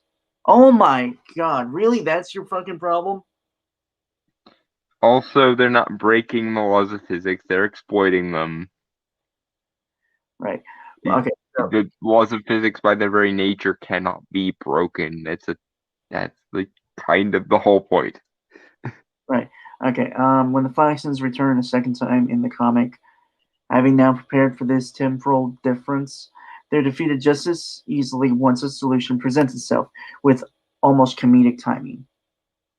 For superheroes like Invincible and the Teen Team, it's just another day at the office, and the world is used to these kinds of earth-shaking events. Oh, okay. I know where he's going with this. Let's read the next. Oh gods. Proceed. Well, okay. Also, keep in mind again, it's the pacing because they took their time to get to the Flaxans thing in the comic. Mm-hmm. They're moving stuff up in Yeah, the because we got shit to do. yeah. Okay. Plus, the Flash has become very big in terms of the story of Invincible later on. So, Hmm. anyway, the show, however, drenches the entire Flaxen invasion in bloodshed, with bystanders' heads being lobbed off mid-battle, bodies devolved into pools of blood as the heroes search high and low for solutions. Rather than being just another everyday incident for the heroes to quickly dispense with, the attack feels like a major and unique event in this world, on par with Um, invasions in the Avengers films. Okay, Don, before you do, may I? please. One, again, I know this is kind of a go-to here, but it is an adaptation. And also, this is Mark's kind of real first outing in actual superhero work. Yeah, That's not to say it's like this haven't happened. It just hasn't happened like in the world. Like I'm not saying like it hasn't happened, obviously. I'm just saying like yeah. It just hasn't happened to him. It's like it's like if a son is gonna take over his father's family business, he's not gonna know everything there is to know about doing the job on his first day. right, Well, it's the same way with superhero stuff. To everyone else, this might be the easiest thing in the world, but to Mark, it's still his first day, right. and I'm sure Also, he's gonna look back on this invasion in a couple seasons, and he's gonna laugh at himself for being such a little bitch. I don't know about that, but um also the fuck. God damn it, I'm losing my train of thought here. Also, Don, we only see your hat. Oh, there. Yep.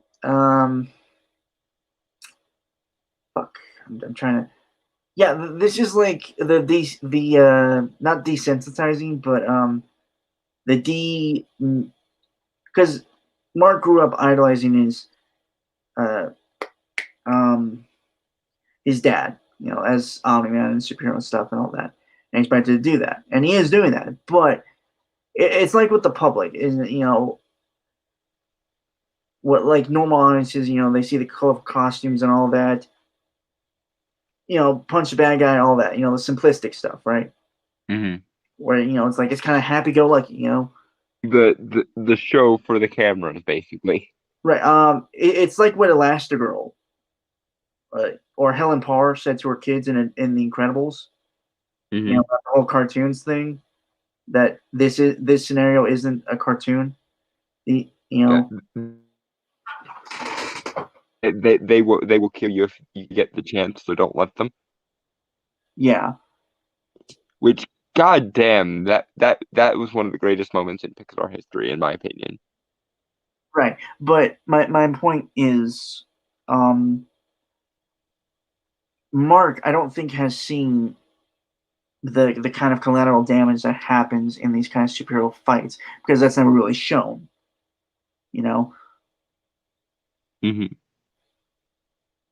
so when this happens, it is big for Mark because one, he's a rookie superhero. It's his first time actually doing something like this that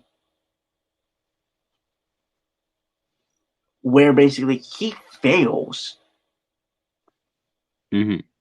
you know? Like he tries to go on be like his dad, but he fails immensely. Hmm. People die because he wasn't ready. Yeah. And that's good. That's good. That's good for the show. Like to show this stuff to have him grow as a character.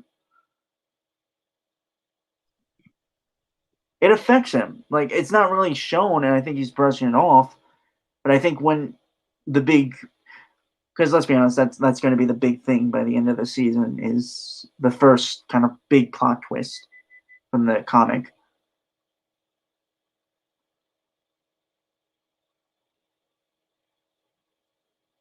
Uh, don't you that okay? You froze there for a sec. I don't. Yeah, I saw. All right. I'm not Um, I'm not sure if it's StreamYard or if it's just my internet connection. all right. Uh, so yeah, and again, like it is kind of parodying stuff, but in terms of the story, it makes sense for this stuff to happen. You know, like yeah, that's all I really have to say. So Hmm. moving forward. Yep. All right. The major difference is that the show hopes to center the carnage wrought upon civilians. Only the heroes really seem to react to this human toll.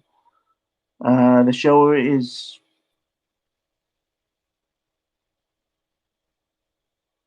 You okay? Yeah. Go on. Okay. The show is married to gore as an action aesthetic, but is rarely roots that gore in any character's point of view. Marks, actually.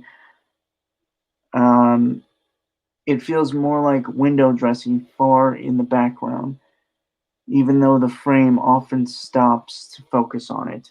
It's because you're too focused on the meta implications and not the actual content of the thing. Yeah, again, we find ourselves squarely in the this is a you problem, not a this is the show's problem. You keep wanting there to be all this abstract woo, and so foc you're focusing too much on waiting for your abstract woo than you are actually looking at what the show is presenting you. Right. There's actually a good moment between him and Adam Eve Hmm. in that same episode, like after like the first invasion. Hmm. Which again, this is Mark Grayson's story. Yeah. So him failing to save civilians as a superhero is supposed to do, and like him be so rotten, like dude, he's literally covered in other people's blood initially. Hmm. Like you remember when he falls by his dad's bedside in that episode in episode 2, fucking Yeah. traumatized. Hmm. Just like seriously, like, and it rocks him for like the whole episode. I mean, like, and granted, like it's like for the first 5 episodes, it's been like a few months since he started being invincible. Right, but this is his first play at the big time. Before this, it was presumably all just, letting cats out of trees and saving people in car wrecks and stuff. Crooks and stuff like that. Yeah, Hmm. that was the big league stuff, and he fucked it up immensely. Okay. Invincible never minds this disconnect for its comedic potential either, like DC's animated Harley Quinn series. Fuck off. You Or did not actually just say that the animated Harley Quinn was better than Invincible. I did not hear that phrase leave I'll, the.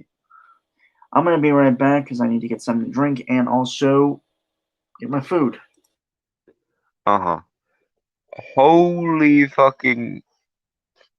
This is exactly why this art school mentality of yours, where everything has to be meta and non-diegesis, really, really nerfs your ability to actually enjoy things. Here you have interesting characters, here you have interesting world building, here you have interesting character dynamics, and all of it is irrelevant to you because it's not meta and satirical enough. Derp, derp, derp, derp, derp. I just I I've feels it feels defeated. I can't work with someone this stupid. I'm back. It's yeah, it's just it's just so utterly and fucktardedly bass backwards. I can't even. Like, normally I can vaguely pretzelize my brain to see where these people are coming from, but this is just a basic failure at understanding storytelling. Oh, it gets better. Oh 'Cause god. that wasn't the end of the sentence either. So Oh no. let me reread it so we have that context. All right, Invincible never minds this disconnect for its comedic potential either, like DC's animated Harley Quinn series, or for any dramatic commentary on these godlike beings and their place in human society, a la Alan Moore's Miracle Man. I haven't read that, but I've like seen videos on it. Hmm. But it's it doesn't have to Hmm. be those things. Like it doesn't have to have those. Why does it have to be either or? Like why does it have to have commentary? Why does it have to be super comedic or anything? Like it's it's just a good show, you know. Yeah, again, it's why are you so addicted to things that at best should be secondary and more often should just be tertiary to the actual content of the thing? Like, again, it's the difference between focusing on the diegesis of the thing and appreciating it on its own terms, or focusing on the non-diegesis and the meta aspect of the thing. This is the fundamental disconnect. To most people who watch a show, the value of the show is in the thing itself. Like, the value of art comes from the art object itself. You, however, can cannot wrap your mind around the idea that things can be valuable in and of themselves. So you basically you basically have to look at an object by not looking at the object, but by looking at the shadows of an object and trying to interpret things based on the shadow that an object casts rather than actually just looking at the damn thing. Is it any wonder these people are so fucking wrong-headed? They literally have to view the world in backward terms, and they think they're intellectually superior to people who just look at things in a straightforward way because of the fact that they only look at things in a backwards term. Like, it's one thing to look at something and not understand it, or to look at something in a backwards way, but to think that the backwards way you look at something makes you better than the people who don't look at it in a backwards way is just annoying.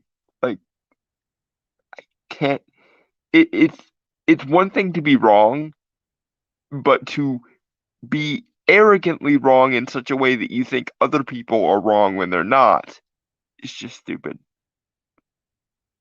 It's stupid on a scale that's actually depressing me. If I weren't so fucking tired, I would be much more angry with you. Moving on. Sorry. Okay, which begs the question, what is Invincible even about? Brainstormer, I can only barely hear you. I think I'm gonna have to dip out and come back in. Okay. All right, give him a sec, folks.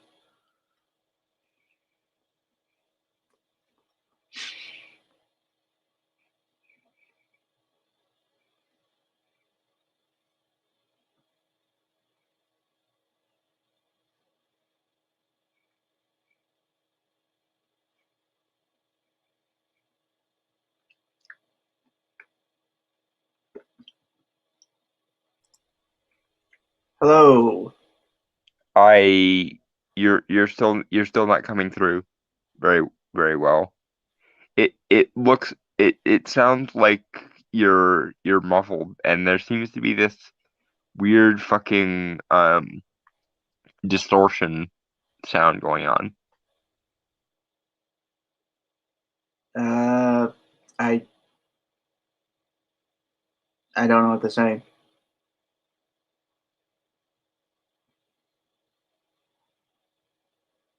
Um, yeah, I got nothing. And Dawn is frozen now.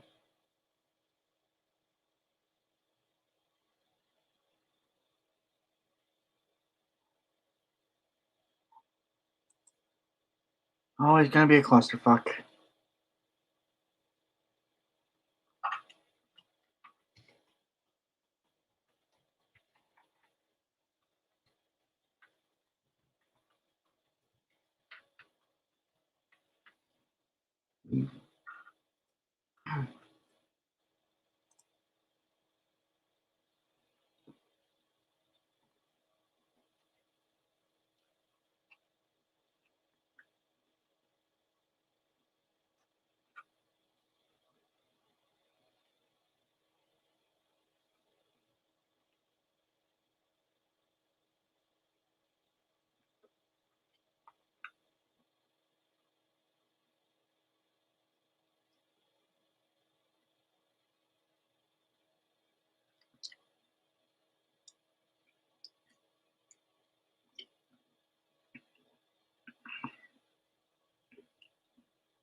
Hello. Okay, now I can hear you. Huzzah! Well, you were frozen for a pretty long time, actually. I dipped out and came back in. Was it still on the screen? No, like as soon as you left it. What? As Okay. soon as yeah, no, like as soon as you left, like it Okay. disappeared. I was just. Shall we move on before you Okay. like start? Back to the grind then. Yeah. Um. Also, I do think we're gonna have to move to the trailers now. Wondering if I should switch off. Wondering if I should switch off my camera and maybe it would work better if I just did the icon for a while. I mean, maybe I don't know. Yeah, maybe. There. Moving forward. Yeah. Sorry. Which begs the question: what is Invincible even about? The plot is easy to describe. A teenager discovers his superpowers, but is unaware his superhero father is secretly a murderous villain. But in a broader sense, the question of its relationship to the existing superhero landscape and to the superhero history should be of primary importance. Oh, fuck off! Yeah, no, there exactly is your problem. There exactly is your problem. Because you would rather find more meaning in the tertiary, irrelevant meta bullshit than you would the actual content of the thing itself. And in the immortal words of Adam Savage, there's your problem. Generally speaking, when someone enjoys a show or movie or piece of art in general, they look at the parameters of the art in and of itself. The value of art comes from the art, not from what people think about the art. To understand art, we don't conjure its meaning from nowhere or create it from scratch. We take meaning that was already there and we refine it or we filter it or we solidify it in such a way that it becomes optimized and then other people react to that existent meaning. That's how art should be said to work. It's why in ancient Greece most artists didn't even consider that art came from themselves. They believed that art came from muses or daimons, depending. Um, but basically, the idea was that the art existed kind of in the abstract, in the realm of ideas, and it was just the artist's job to tune in to the correct frequency to be to be an accurate filter for the art. I honestly think we need to bring that mentality back, because this whole art is only valuable as a means to an end bullshit is really, really fucking beginning to A, piss me off, and B, get in the way of good fucking art. Hi, how you doing? Yeah. For context sake, whenever Dalton describes something that kind of loosely relates to like kind of my skill level, Yeah, it's the self-satire thing again, guys. yeah. All right, back to basics. Okay? Let me give a quick look. I think it's the last part. No, it's not. Okay, fuck's sake. Okay. The 90s and early 2000s were a far cry from the early days of Marvel, which introduced the X-Men, the Fantastic Four, Spider-Man, and the Avengers in the early 1960s, and gave them feet of clay. Their everyday problems appeal to readers more than the goofy Silver Age antics of DC's Pantheon. Okay,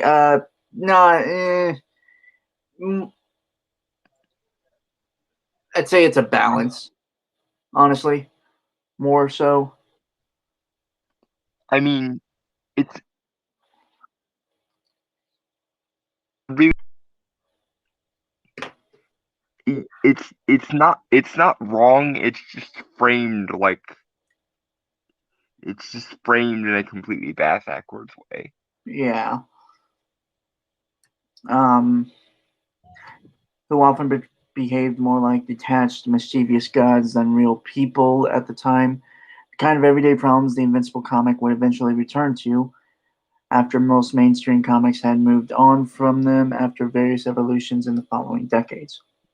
Okay, well, if you want to blame somebody for the silliness of the Silver Age, blame Frederick Wortham and the Comics Code Authority, because he insisted comics be made that way.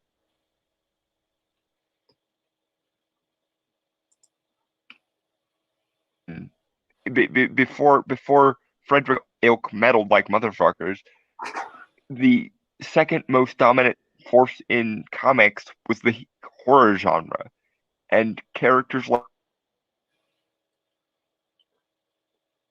Shadow and Elric Melpomene were like, it's not as though comics have always been over to the top Silver Agey. The Silver Age was basically just a reaction to Frederick Wortham saying, "I'm gonna take away all the cool stories you can tell, and you have to figure out a way to still tell interesting stories with them." And because the writers and artists of the Golden Age and Silver Age of comics were tenacious bastards, they went, "Okay, you're gonna take away all our tools? Well, we'll find a way to make this work anyway somehow." And they did. But as a result, you had a bunch of uppity middle-aged bastards going, "Comics are just for kids then." Which again, it annoys me because it's essentially breaking someone's tool and then whining at them that it's broken. It's like you come into my house and you take all my shit, and then you're whining at me for being stolen from. No, that's not how shit works. If you want to blame somebody for the silliness of the Silver Age, blame the people that actually broke the industry. You morons. Moving on. Mm-hmm. Give me a sec. Close my door. All right. In the late 60s and early 70s, DC began the transition towards more serious storytelling, with the likes of writer Dennis O'Neil and artist Neil Adams ushering in the Bronze Age. Excuse me. Through their more grounded and often socially minded takes on Batman, Green Arrow, and Green Lantern. Not long after, Marvel also shifted towards real world commentary with stories like Demon in a Bottle, in which Tony Stark wrestled with alcoholism, and Luke Cage, Hero for Hire, a blaxploitation riff, and the first title headlined by an African American superhero. What about T'Challa, who is an African superhero? Black Panther. Yeah, or Blade, or Well, when was he actually? Actually, Blade might have been later, but what about Storm? She was an African queen / quasi goddess creature. Which came a few years after the Civil Rights Movement. This series' tone soon evolved into all-out deconstruction, with authors like Alan Moore and Frank Miller pushing these bright and colorful heroes into their grim, violent, hyper-masculine limits for the sake of political commentary in the 1980s, with books like Watchmen and Dark Knight Returns. However, after this penchant for political allegory faded, the aesthetic still remained, giving rise to the various bulky rosters of the 1990s and all the bullets and bloodshed. Yes, and I agree that was somewhat disproportional. But as I just explained, it was essentially an attempt to put the industry back where it would have been. Because again, essentially what happened was Frederick Wertham showed up, said, comics are corrupting the youth, you need to make them more child-friendly.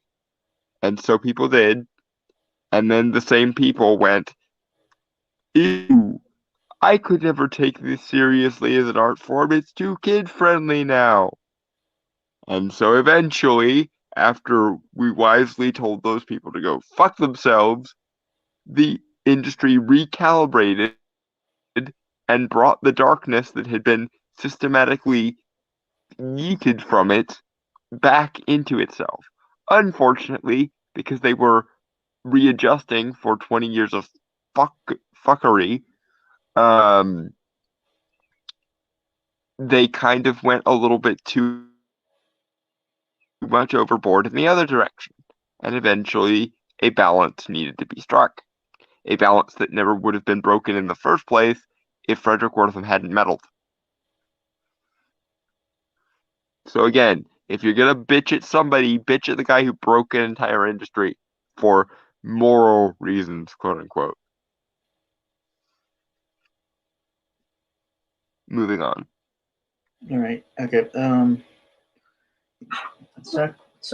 All right. For the record, I think we should move. We should just watch the trailer for this. Just on time. This ate up almost as much time as the slander article has been eating up. Yeah, I did not expect it to be this long. I really should look at these articles over more. All right, the Invincible comic deflated those. Yeah, the Invincible comic deflated those more grand, edgy, overstuffed, and somber elements of the comic zeitgeist in an effort to once again bring down the wall between the fantastical and the relatable. Okay, first off, literally, it has its moments of I agree with Don. This writer is focusing too much on the superficial, the meta, quote unquote, commentary of Invincible. It's there, sure, that's fine, but in terms of its own story, that doesn't matter. It really doesn't. It's secondary to the actual content of the thing. This is the very definition of can't see the forest for the trees, or in this case, so focused on the forest that you can't even acknowledge what a tree goddamn is.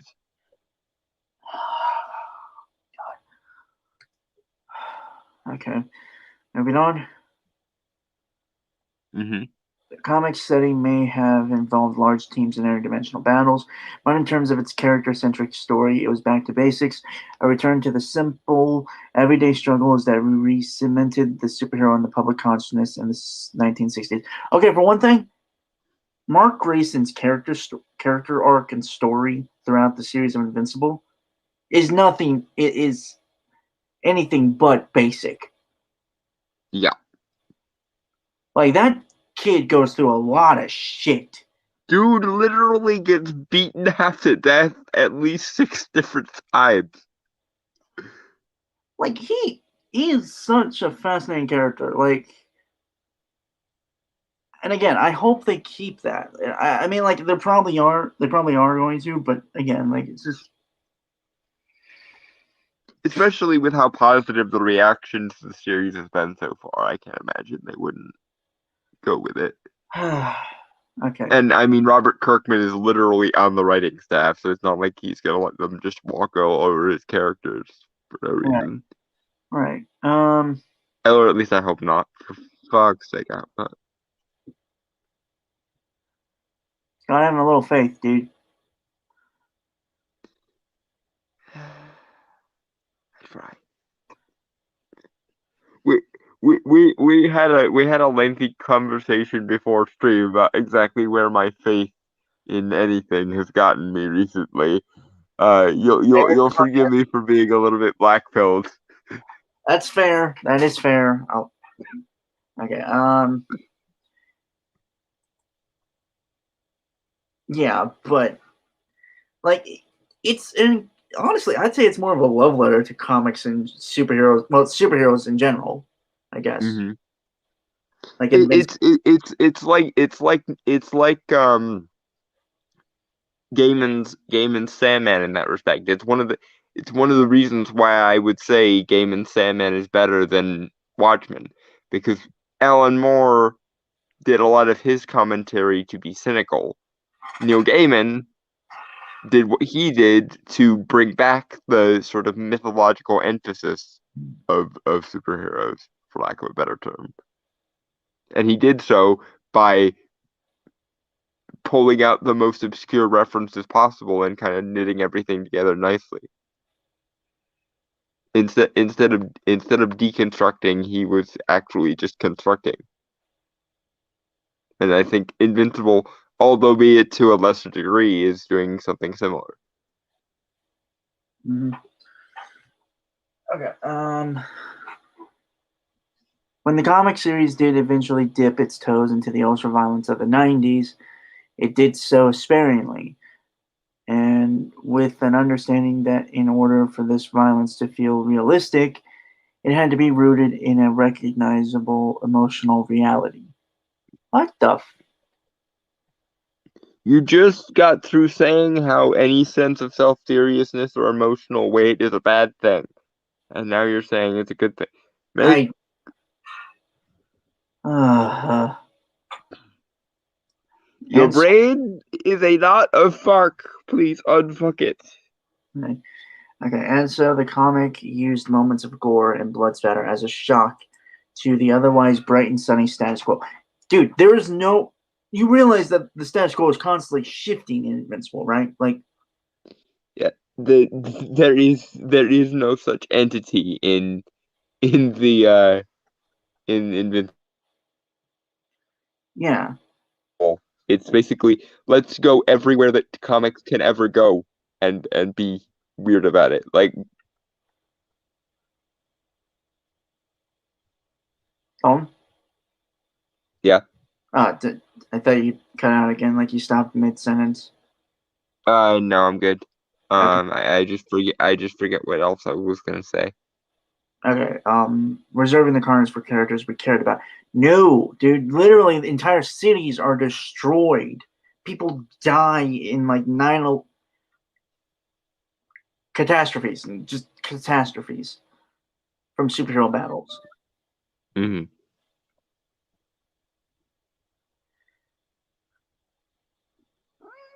I don't. One wonders if this person even ever read the comic.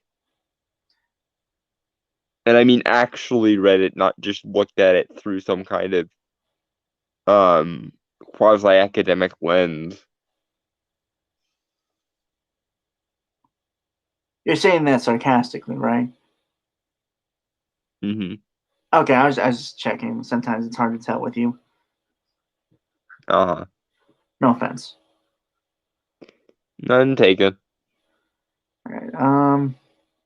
Reserving the carnage for characters we care about, rather than chopping up nameless civilians and establishing such blood as the norm in a manner that's hard to take seriously after a while. Oh, fuck off! God damn, you are just a fucking pretentious prick. Honestly. Yeah. You need to go to some kind of meta-narrative addicts anonymous. Seriously, like, innocent people being caught in the crossfire of, like, these larger-than-life superhero battles is fucked. Like, if you have general... I mean, Don, you're kind of an exception to this, but if you have general human empathy, seeing... Even if it's like a cartoon, I realize that's not really an excuse, but seeing something depicted as people literally getting blasted into red mist is fucking horrifying.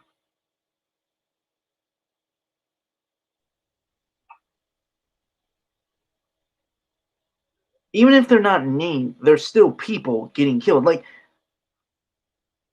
it's just like, Yeah, it seems like your academic meta woo is getting in the way of basic empathy.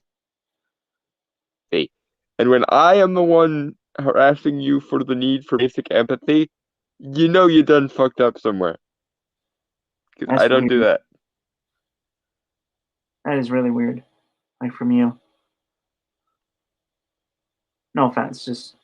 We now live in a world where some quasi-academic journalist fuck is less empathetic than me. That's just wrong. It should never happen. Yeah, okay, so a mere 3 episodes in, the show's violence already feels numbing because it's violence without real meaning.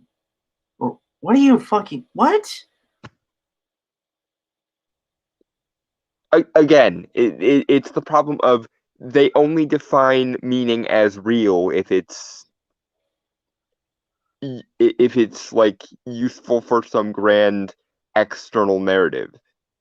They can't see the actual content of the thing as real meaning, and therein lies the problem. You you keep looking in vain for some sort of meta metaphorical allegorical woo, and you're missing the entire content of the show right the fuck in front of your face. And you are so fucked that you actually look at a world of massive content, both character wise and world building wise, and say that it's not really meaningful because you can't append 1,000 treatises of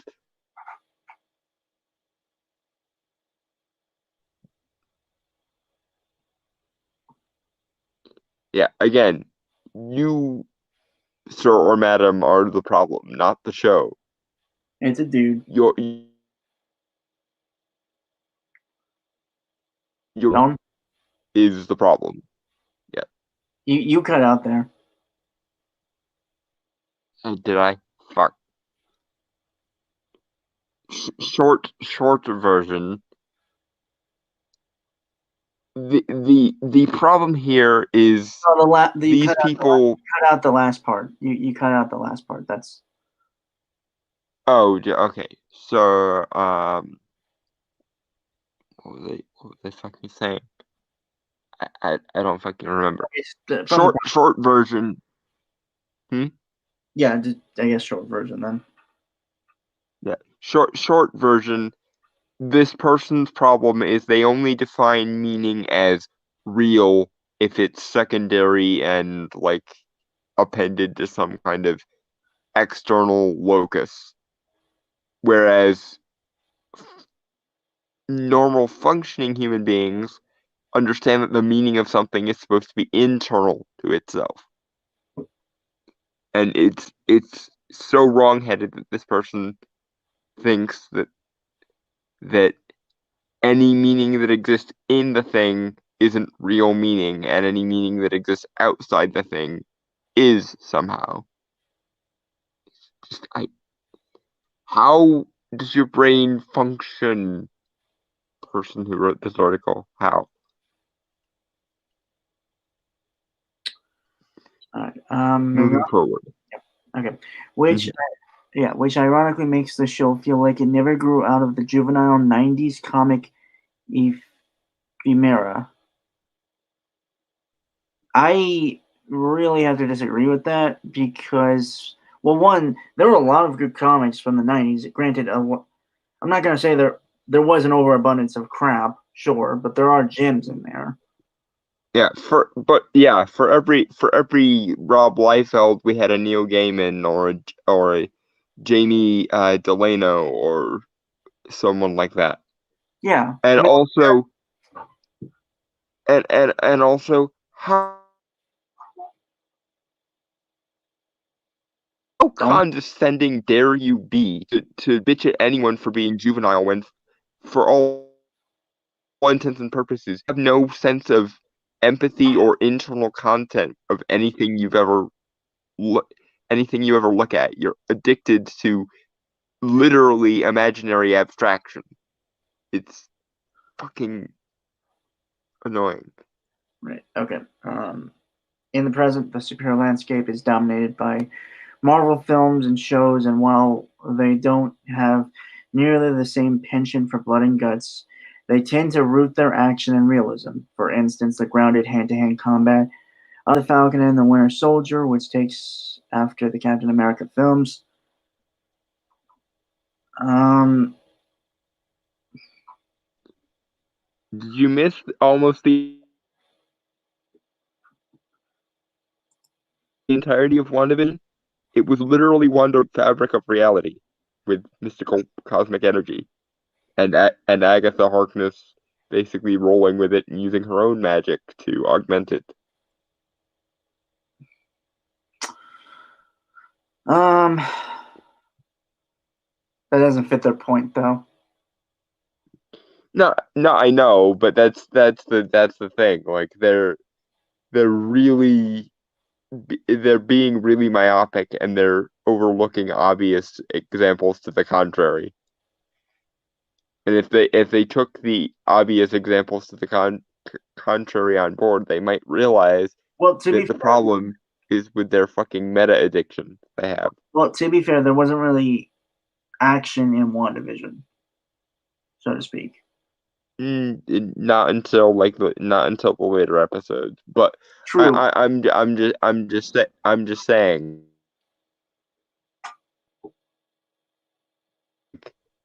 that their claim is something realism. Meanwhile, you have the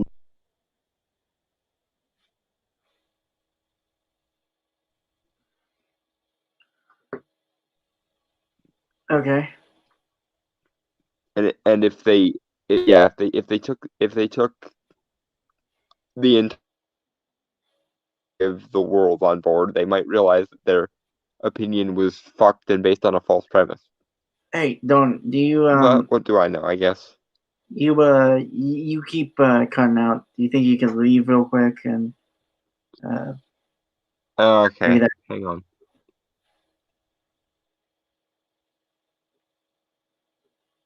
Get a sec, fellas. These streams are always such a mess. Wouldn't change it for the world, though.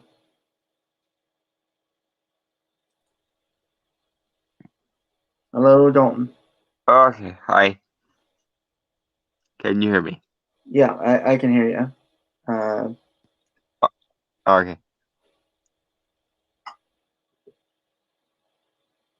Okay.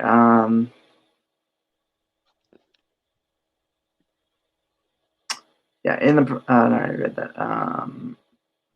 One might say the gore in Invincible adds more stakes compared to the MCU's sanded down edges, but that gore is rarely used to comment on the actual consequences of superheroism. Are you kidding me? Just because they don't outright, just because they don't actually downright state it, like it's shown. You know, you've heard the rule. in storytelling, show don't tell. Mm-hmm. People getting turned into giant piles of red meat. Getting turned into giant piles of red meat or red mist from a laser blast or stomped on or having their fucking heads ripped off when a superhero was right there getting his ass kicked trying to protect people. Yeah, you don't need 1,000 paragraphs of quasi-academic woo. You can Most people can pick things up from the actual content of the thing. But that would require actually paying attention to the content of the thing and not just the meta part of it, which you apparently are pathologically incapable of doing. Because unless the dialogue comes right out and says, this is the lesson you're supposed to take from this, children, you won't notice it because you're not actually paying attention to the actual content. You're paying attention to the meta woo.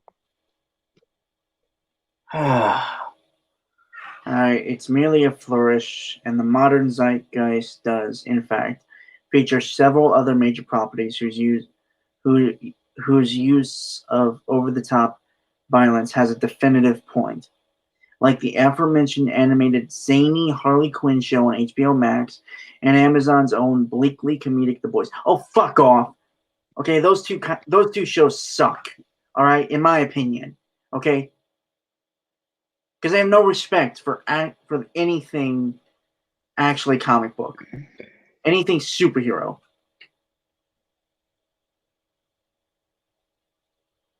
Mm. And incidentally, a good show doesn't just have a single point, because a good show provides a universal, well-rounded world that can contain many different points, like Joker, or basically anything else that um the critical aristocracy has a vendetta against these days, because they've been trained that the only thing that matters about storytelling is its meta and utilitarian woo aspect.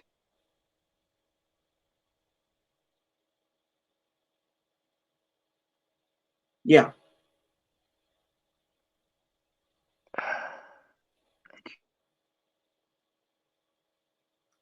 Um. I can't believe professional critics, let alone journalists.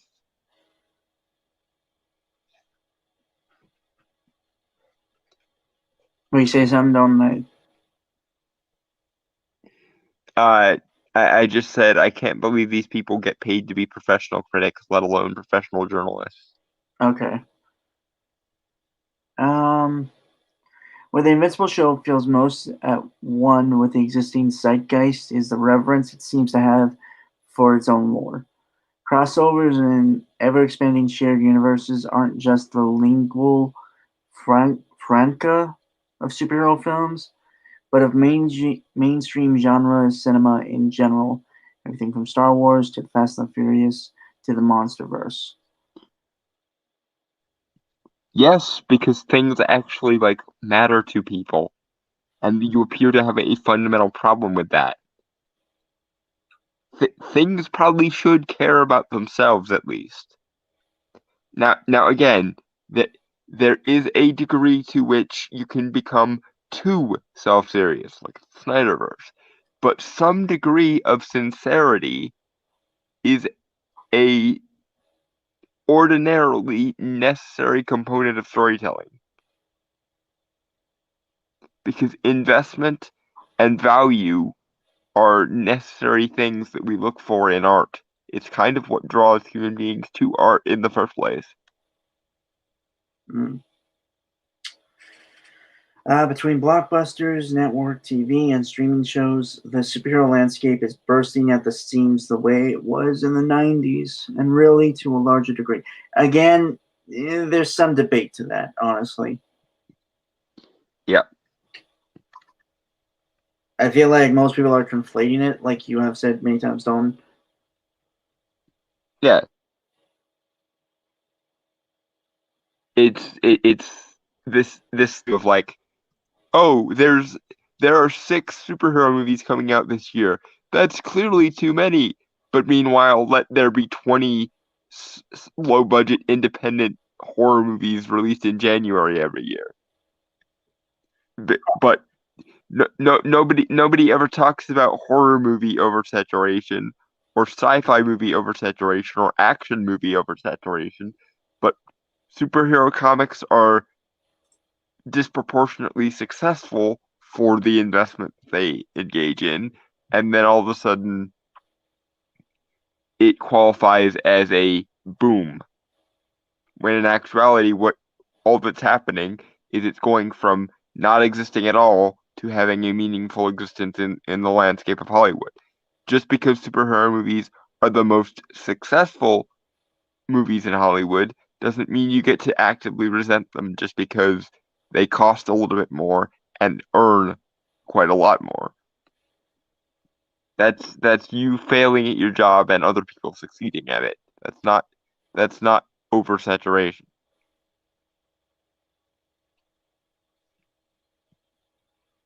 Moving on. Okay. But rather than subvert, deflate, or satirize this landscape the comic did, it didn't. The show apes it unironically and ends up just like the existing glut of superhero properties. Oh, fuck you! Seriously, like, it is different than Young Justice or Arrow or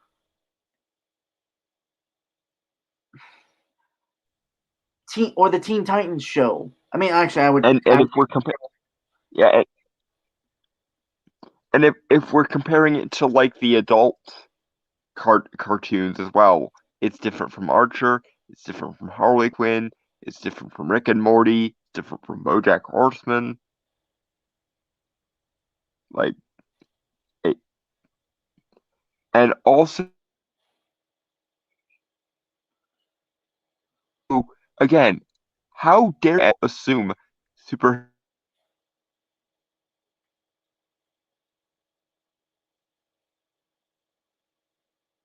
to ruin the fucking superhero genre's reputation? The harder,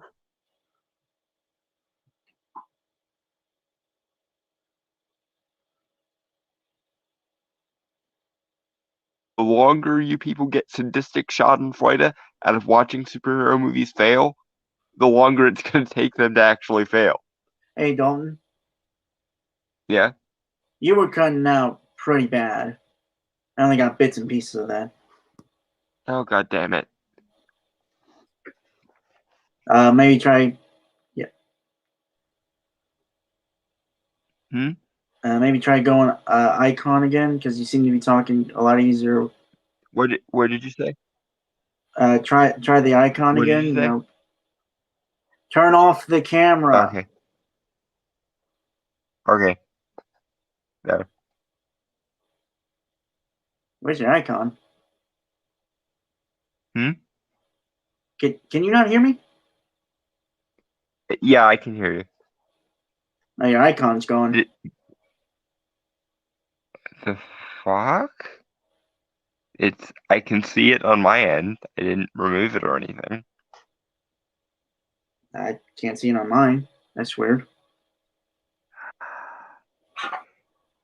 Welcome to the technical difficulties portion of the live stream, folks. I mean, it's been going on pretty much all the time, so. Yeah, I don't know I'm not sure if it's a Wi-Fi issue or if it's a StreamYard issue. Who knows? But you're talking a lot more clearer now and not really having any breaks or anything, so I guess we'll just take it early. Yes. Point I was making. People don't say, what are we gonna do about horror movie oversaturation? People don't say, what are we gonna do about sci-fi movie oversaturation? People don't say, what are we gonna do about action movie oversaturation? But you make 6 superhero movies in a year or a few superhero shows, and all of a sudden it's, what are we gonna do about superhero oversaturation? And all it indicates is that you people have an undue and unnecessary hatred of the superhero genre, and you only complain about it failing because you want to see it.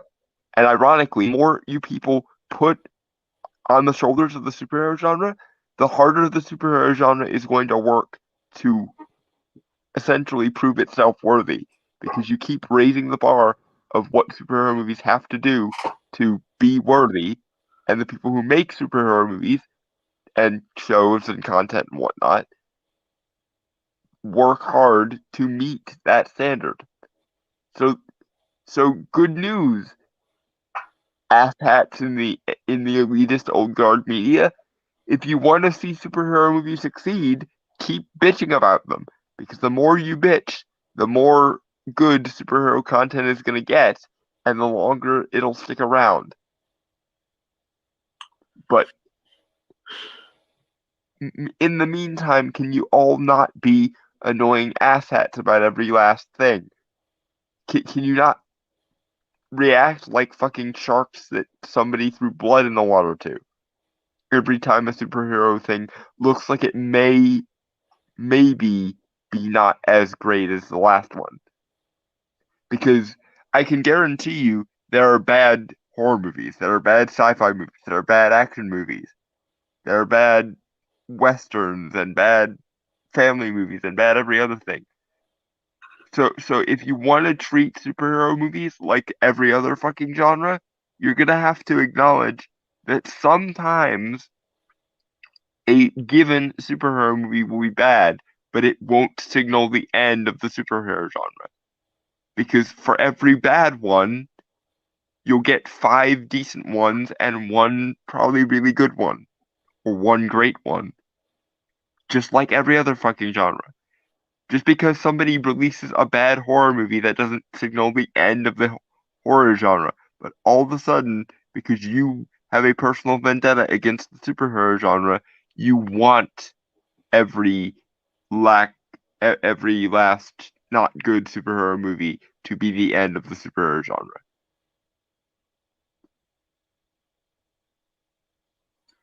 Moving on. It's no different from some of the recent X-Men films like Apocalypse or Dark Phoenix, where the whole world was at stake, but nothing felt fresh and the characters rarely had any fun. Okay, again, fuck off. Clearly, you haven't the watched fact that the show as we have, honestly. yeah, the fact that you would even put Invincible in the same category as X-Men Apocalypse or Dark Phoenix shows that you have a biased vendetta against basically anything with a superhero in it. Because if you truly can't tell the quality difference between those two things, you're just not paying attention. And you're not paying attention because you don't want there to be any quality difference between those two things. You're not actually looking for the actual quality of the content of the thing. You're only looking in broad cultural strokes because that's all you can pay attention to. You sanctimonious prick. Okay, so superficial changes. Hopefully this is... Yeah, that's the last part. Thank God.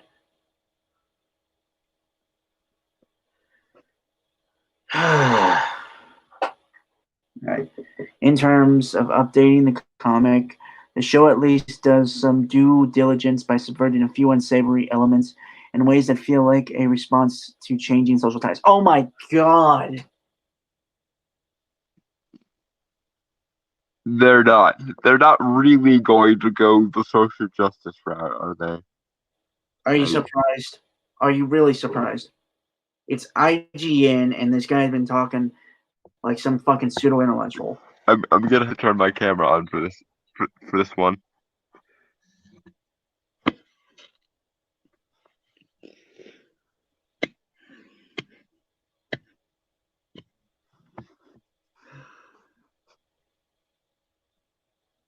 Okay. Jesus, tap dancing. Christ, this person is a sanctimonious, self-righteous, over Egotistical moron. That you cut out the last part. What was it? Moron. Before that.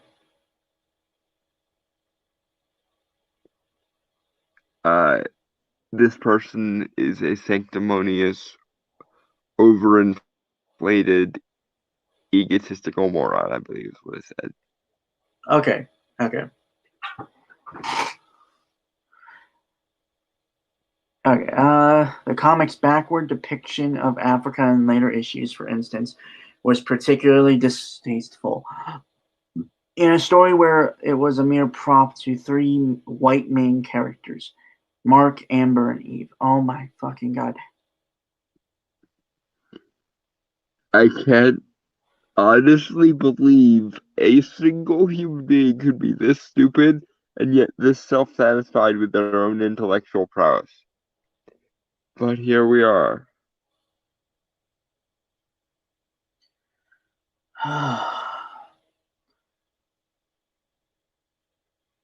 You Moving on for the sake of our own sanity. no, I have something to say to that. I really do. Okay. One, there's nothing going on in terms of the story with Africa. Okay? I know that's a hard thing to say, but it is a backdrop.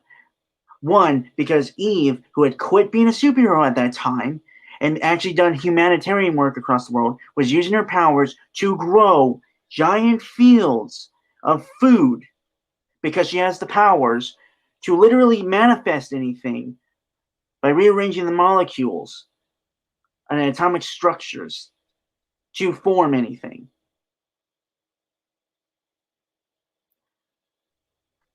She, oh my god, that I know what they're gonna do. I just fucking know it.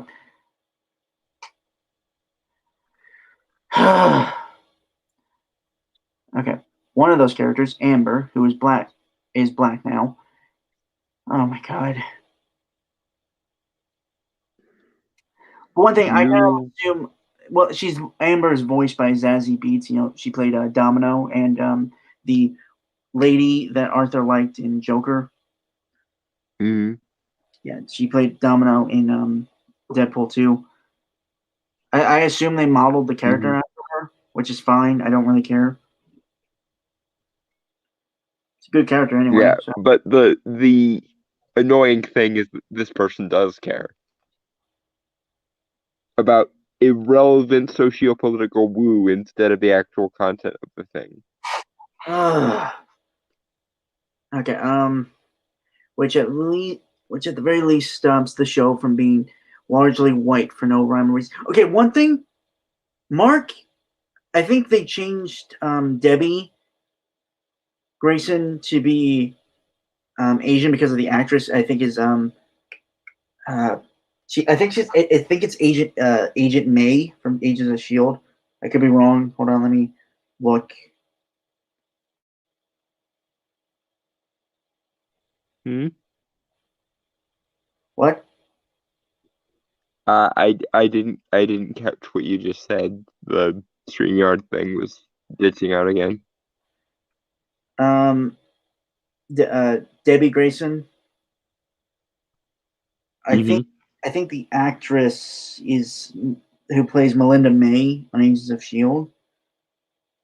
I think they changed her as well. They changed Debbie's race from oh no, White to Asian. Sandra Oh. Actually, my bad. Yeah, it's Sandra Oh, not the lady who played Melinda May. That's my bad. Hmm. So technically, Mark Grayson is technically like half Viltrumite and half, I guess, Chinese American. But I guess because he looks white, that's a problem. Are just extensions of whiteness, don't you know? I just. Mm. because they have a culture that's focused on merit and intellectual achievement, therefore white.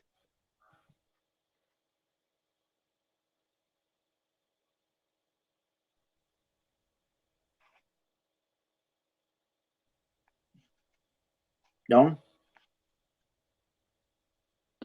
Yeah. Dalton. So Uh, sorry, it it keeps cutting out. I'm not sure. might be the bad luck, dude.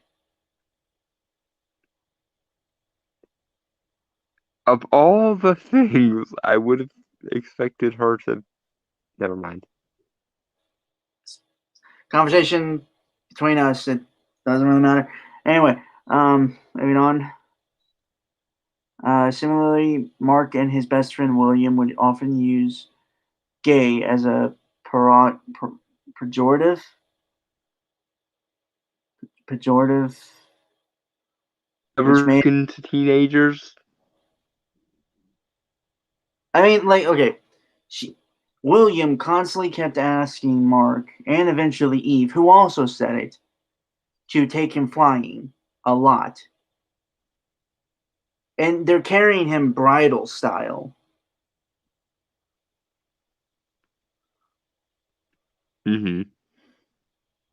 It's really weird and stupid. I don't think they meant it as like whatever the fuck you call it, homophobia, which homophobia or some like it's not that.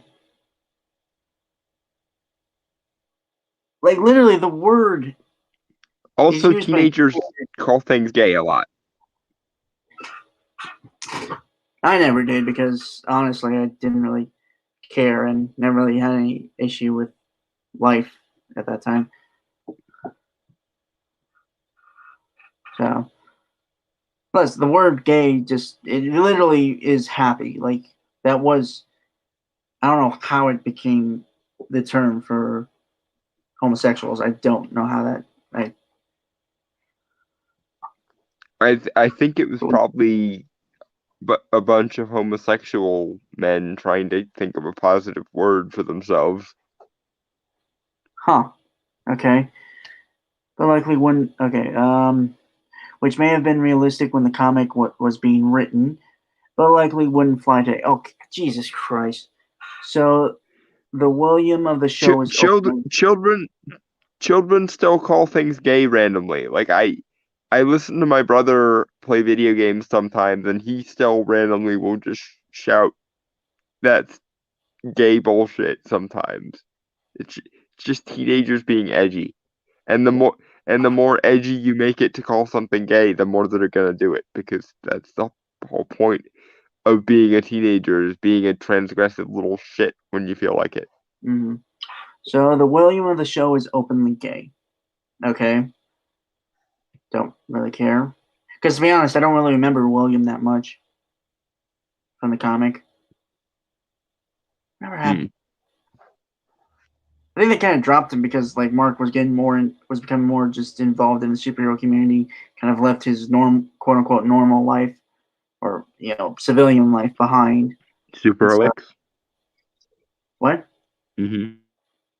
Yeah.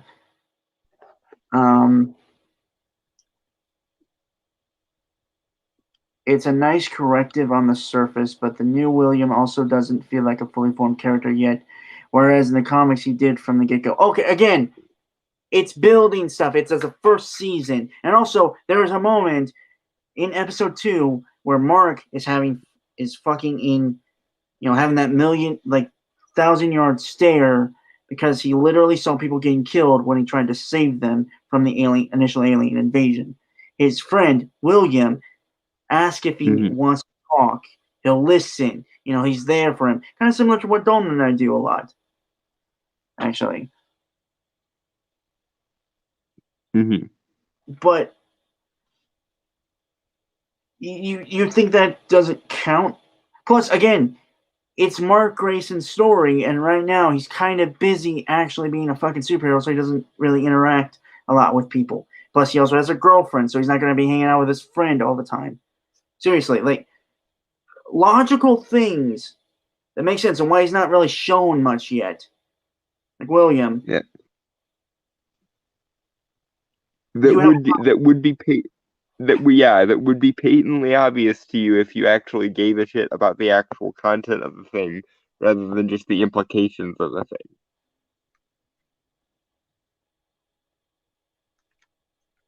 huh. Did I cut out again? No, you didn't. I don't have anything to say. So Mm-hmm. okay. Beyond these cosmetic changes, the show doesn't have that much to say about the evolving depiction of superhero stories and their evolution alongside broader society since 2003. Oh my god! Not everything has to be a fucking commentary. Something can just be a good thing and enjoyable without saying something. Yeah, things that are valuable for their own goddamn sake. Have you heard of this concept? You're so preoccupied with what something might be saying that you're not actually listening to it within your own metaphor. No wonder you can't hear what the thing is supposed to be saying. You're not actually listening to anything that comes out of its metaphorical mouth. Right. Okay. Beyond these, I read that. Sorry. Eve's superhero costume in the comics featured a female gender symbol surrounded by atomic imagery, several revolving electrons. Yeah, okay. Which matched their superhero name, Adam Eve. The show changes it slightly, and instead of featuring atomic imagery, it simply crosses out the gender symbol on her chest. Okay, I would chop that up to animation team because it'd be easier with just the two X's. Mm-hmm. It was just the X. That's how I chop it up to. I mean, Mm-hmm. granted, you literally could just add like have it be more like a star of sorts. Mm-hmm. Like it's not like you're doing the whole loop thing with the circle with the lines, but like Right. I think it's just easier for the animators. Honestly, I'm fine with that. Like it's a small detail that not many people have noticed, as far as I know. So Mm-hmm. that's really just a nitpick, honestly. Mm-hmm. Okay, this would make for intriguing commentary on the changing gender roles within Cape stories. Oh my fucking Fuck god! your commentary and fuck your social justice. Okay, for one thing, since the Golden Age, hell, like even in the Pope comics, feel free to fact check me, Dalton. There have been female heroes. Yeah, and not to mention Wonder Woman, one of the most popular and most universally loved characters in comics for the last 80 goddamn years, was created by a male feminist of the first wave who had a polyamorous relationship with his wife and his secretary, and who literally made the Wonder Woman bracelet weakness because he wanted to make a reference to BDSM. So clearly, none of this shit is new. You absolute mental case. Okay, were it not for the fact that the show also keeps her skimpy, tight-fitting, all-pink costume intact, it still feels outdated. So the crossing out of the gender symbol is practically meaningless in context. As Right, because young teenage girls never ever want to look attractive or appealing to anyone, for the record, it's not especially even. I'm sorry, Dalton. Please. especially not when they're going to be doing things in public and probably being photographed by like cameras and things. Dumbass. Okay. Well, I want to say like it's not even that skimpy. Like it, she's literally kind of wearing shorts with the costume Ye- because Yeah. But I in even if it were skimpy, it wouldn't be that bad. Like, yeah, it's not that bad. Like seriously, like in the comics, it's like her thighs and kind of upper waist is shown. Like it's the standard like superheroine classic costume, like Power Girls, right? Mm-hmm. But no, it's just like, guys wear pink too, right? Like, that's a thing. Yeah, and interestingly enough, historically, pink was actually at one point the masculine color, Hmm. and blue was the feminine one, because red was considered the manly color because it resembled blood and evoked like passion and stuff, and blue was considered the feminine color because it resembled tears. Well, because boys weren't men yet, they got a softer version of red, which was pink. Hmm. All right. Moving forward. Yeah. All right. On one hand, the show's first season isn't even halfway through, so there's still plenty of room for improvement. But on the other hand, a full 3 episodes have elapsed, each nearly an hour long. Oh, okay, so we were actually wrong. Okay, so yeah, it is an hour each. Huh. Huh. Okay. Mm-hmm. Despite an entire feature film's worth of story thus far, Invincible has yet to find its footing. Okay, again, fuck off, because I disagree. Mm-hmm. It has its footing. It's just like it's also trying to set up an entire world.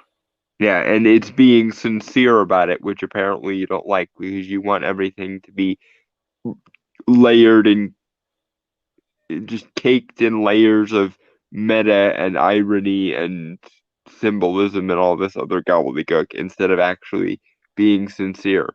Well, sorry, dear, but most people come to a show for what the show provides, not for what meta commentary can be milked from it. Moving forward. Yeah. Okay. It shouldn't necessarily be beholden to the comic's themes and general tone, so discarding them isn't inherently a problem. You just undermined your entire, very flimsy and wrong-headed, but your entire argument. Oh, he countercorrects here. Oh god. However, in doing so, it also discards certain fundamental tenets of each character, like Debbie's quiet resignation or Nolan's generally easygoing presence, which makes his impending betrayal cut all the more deeply. And it doesn't substitute any of these Um, personality traits with new or workable alternatives. Again, I'd have to disagree.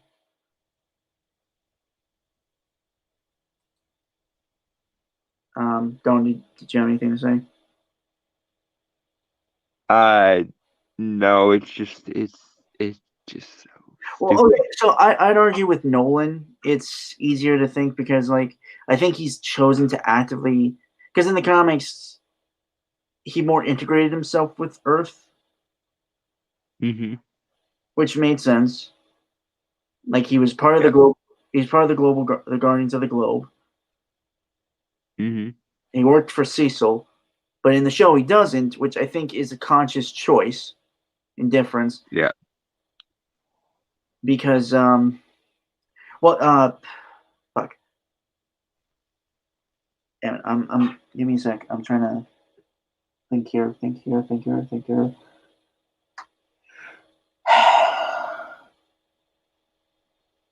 Ugh.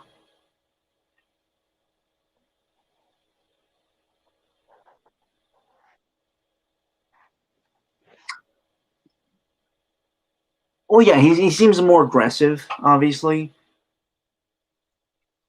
I think they're trying to say that he identifies more with his status as a Viltrumite because that, and they're probably doing that because in the comics, in order for the mic drop moment of the reveal to work, he had to kind of integrate more. But it makes more sense for his character to dislike humanity and think they're all weak pieces of shit.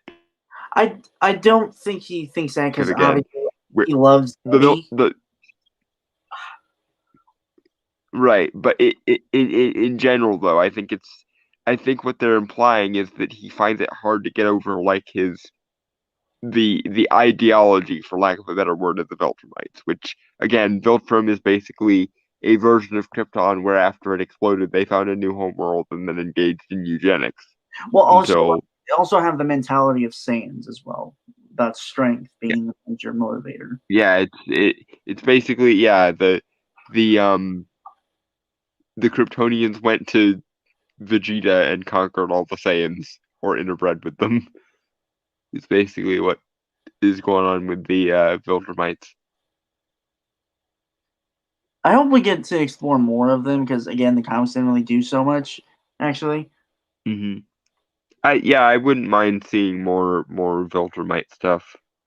I just hope they don't lean in too hard into the possible Nazi allegory there.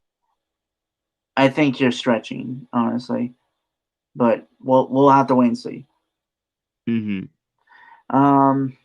But yeah, no, like honestly, they do kind of give. I mean, like Debbie was still an interesting character in the comics, but I think in the obviously in like the early ones wasn't, and I think kind of giving her this more. They're making her a more active player, which I like, and like Mm-hmm.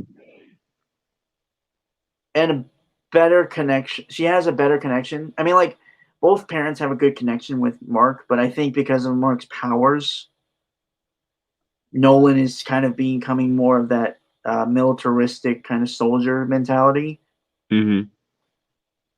That's how he's Because grown. because if he fucks up with his powers, then he could really ruin a lot of people's lives. But no, Nolan. I'm talking about Nolan. Mm-hmm. That militaristic stance, and because of the whole Viltrumite way and stuff like that. Mm-hmm. But Debbie, she's a good grounding element and humanizing element for Mark. Granted, Mark was all. I think Mark was always kind of that more human than his dad, obviously. Yeah, because he was raised on Earth while his father was pretending to be a guardian of Earth. So Yeah, his dad was raised Viltrumite and stuff, and grew up with that, and yeah, it's a lot of there's a lot of factors and variations and complications, and mm-hmm. that's why it makes Invincible so good. It's really complicated. Like characters are complex as hell. Yeah. Okay. Similarly, the show also fails to introduce any pointed or intriguing outlook on the modern superhero genre as a substitute for the comics' biting satire.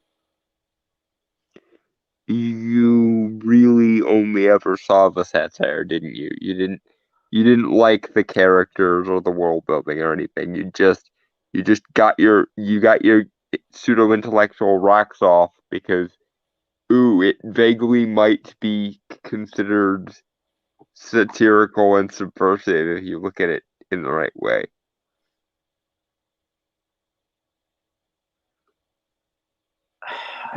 I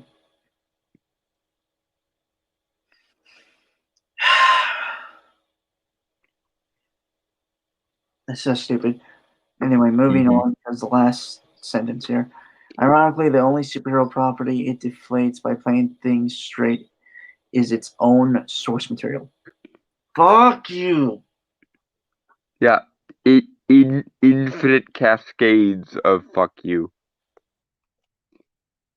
Just because something doesn't meta the shit out of itself doesn't mean it's deflated. Because some people, right? Some people view the value of a thing coming from the thing itself, not from the shadows and shockwaves and fucking um meniscuses that are left in a thing's wake. Like you see what I'm saying? It's not the shadows projected on the wall of an object that make the object solid.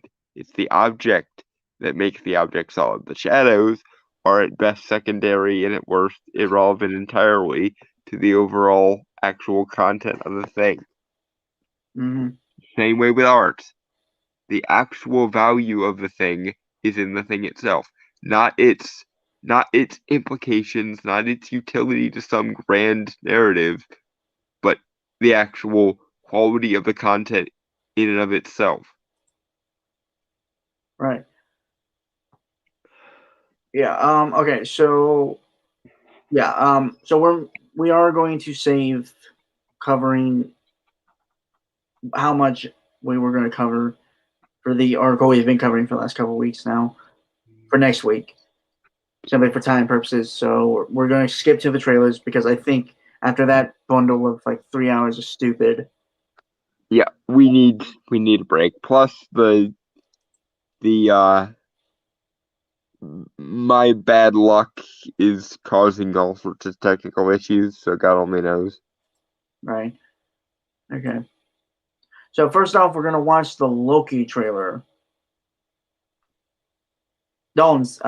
Well, I sent this. Don agreed that we should cover this one because I think he's most excited for this series. Yeah.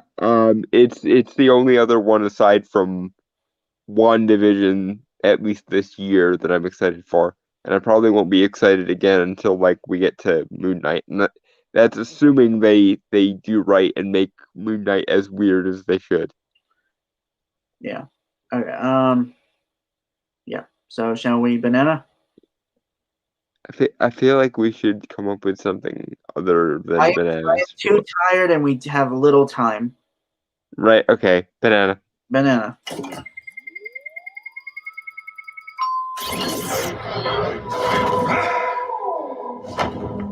I know what this place is.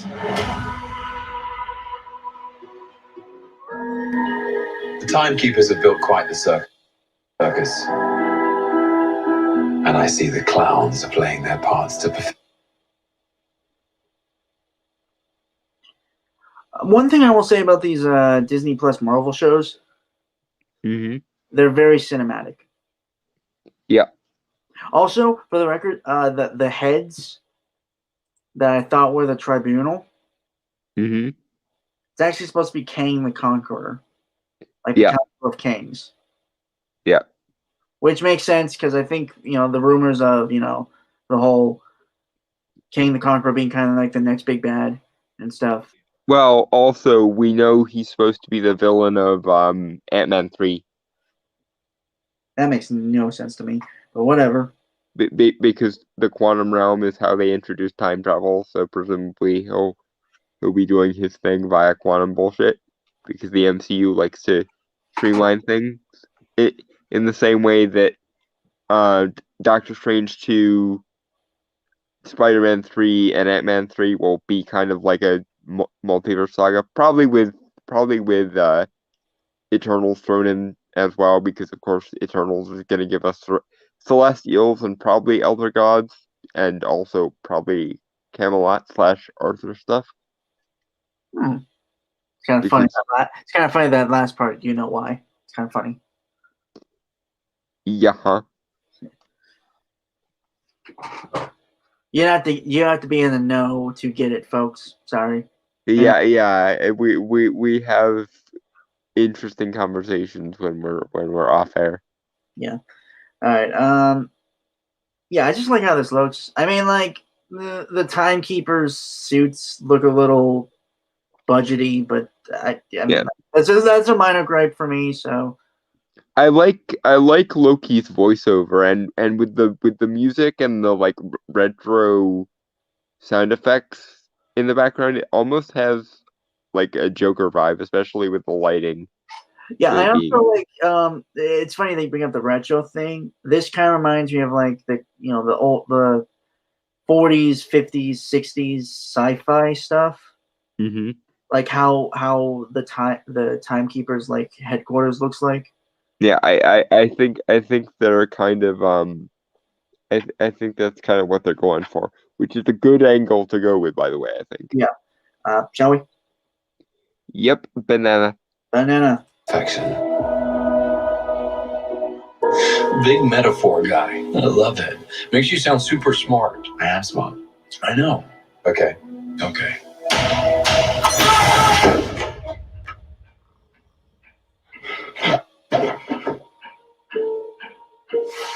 Please. Mobius. That name sounds familiar. Like it seems like there's supposed to be a big character from Marvel called Mobius. It may very well be a character, or it may just be a reference to the concept of a Mobius strip, which is an object that has only one side. Give me a sec. I'm looking up Mobius Marvel. Just curious.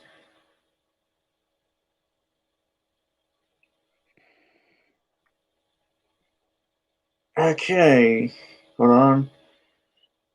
Mr. Mobius movie and Mobius original member. Okay, Marvel has a guy called Mobius and Mobius. Yep, same role. Yep, okay. So it's pretty much the same character. Yeah, okay. Okay, well, good poll, Marvel. And honestly, after how awesome Agatha Harkness was, a character that I never in a million years thought we would see, you are batting 1,000 when it comes to obscure characters, Well, it's Marvel. also being played by Owen Wilson, so. Yeah, but still, like, yeah, kudos for actually making use of your sort of expanded cast of obscure characters. Mm-hmm. And I definitely want a "It Was Kang All Along" parody when this is said and done. Okay. Shall we? Yeah. Banana. Well, let me pull it back so I can get the joke here. Okay. Please sign to verify this is everything you've ever said. This is absurd. Sign this too.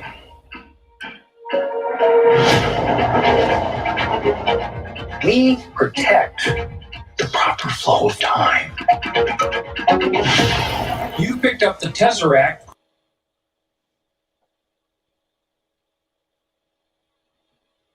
Sorry, I again, like the whole 20 seconds thing, I had to pause it. Yep. Yeah. Banana. I don't know. Tesseract breaking reality. I want you to help us fix it. Why me? I need your unique Loki perspective. Do I get a weapon? Yeah.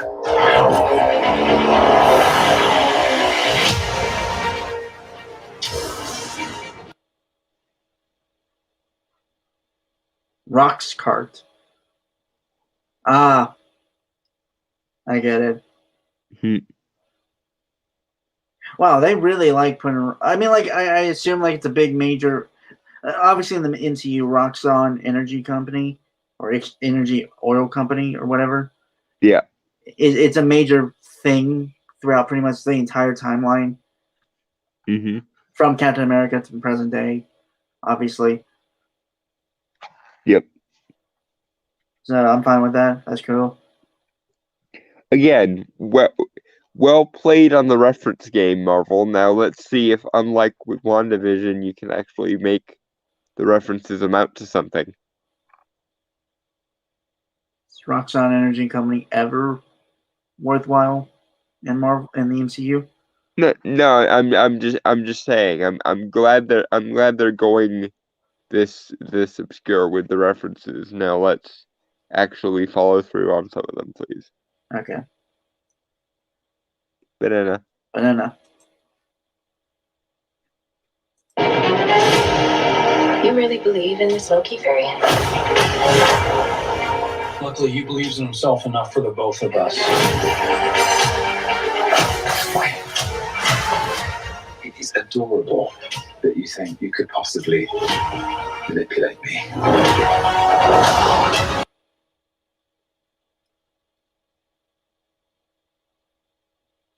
Just Loki being Loki, pretty much. I got nothing to really say. Yep. Well played, Mr. Hiddleston, and on we move. Banana. Yeah. I'm 10 steps ahead of you. You're not big on trust, are you? You can trust me. Loki, I've studied almost every moment of your entire life. You've literally stabbed people in the back like 50 times.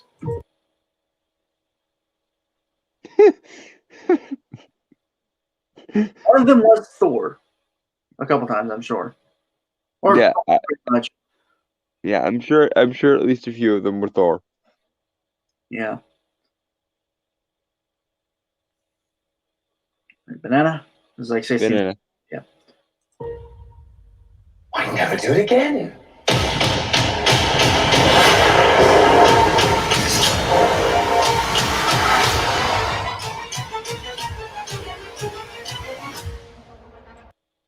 Okay. Did we get a release date for that? Is that somewhere in the trailer? Yeah, like it was right under June 11th, right under the logo. Okay, June 11th of this year. Interesting. I would have thought it would have come out a little closer to either Ant-Man 3 or Doctor Strange 2, depending, but okay.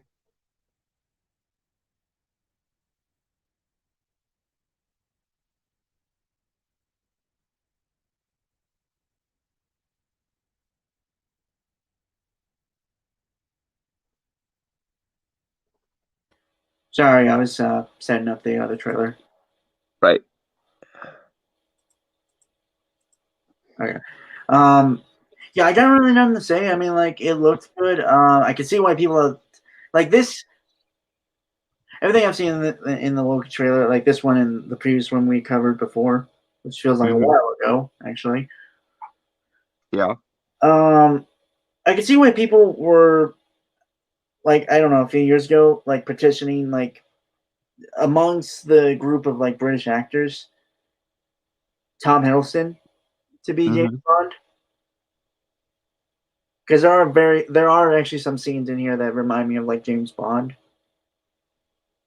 A little bit. Yeah. Personally, again, I think you should find like lesser known actors so they can make Bond their Bond. Yeah. But- And so we're not always thinking, oh, why is Loki wearing a suit? Oh, it's supposed to be Bond. Never mind. Yeah. But yeah, no, it's fine. I have this theory, and I think I proposed it in the last trailer, that this variant Loki. I kind of hope they don't just do a single season with Loki. Yeah, because Tom Hiddleston could sustain a show for a while. Right. My theory was that the Loki from Infinity War was technically him. Kinda like okay. Like again, like it's a so he's technically a variant in time, right? So he's technically not supposed to exist.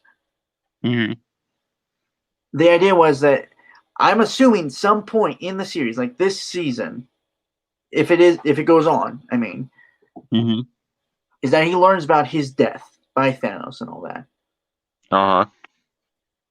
Because it's like they literally can view people's lives, right, via time.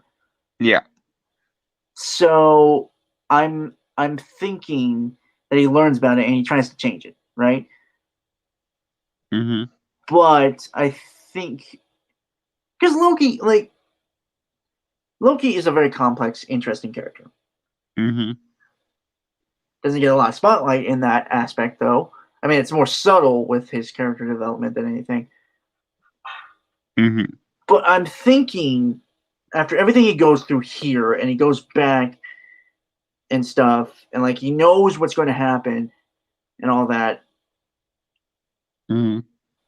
He knows his death. He's accepted it, and basically he's just going with the flow at this time. Which would that mean that mainline present day Loki is still alive then? If old Loki replaces him in the death scene? No. What I mean is like he's technically the same Loki that we've watched before, but he's fixed time to the, he's fixed like all those like splinters in reality, and basically becomes like the original Loki. that we've watched prior, Ah.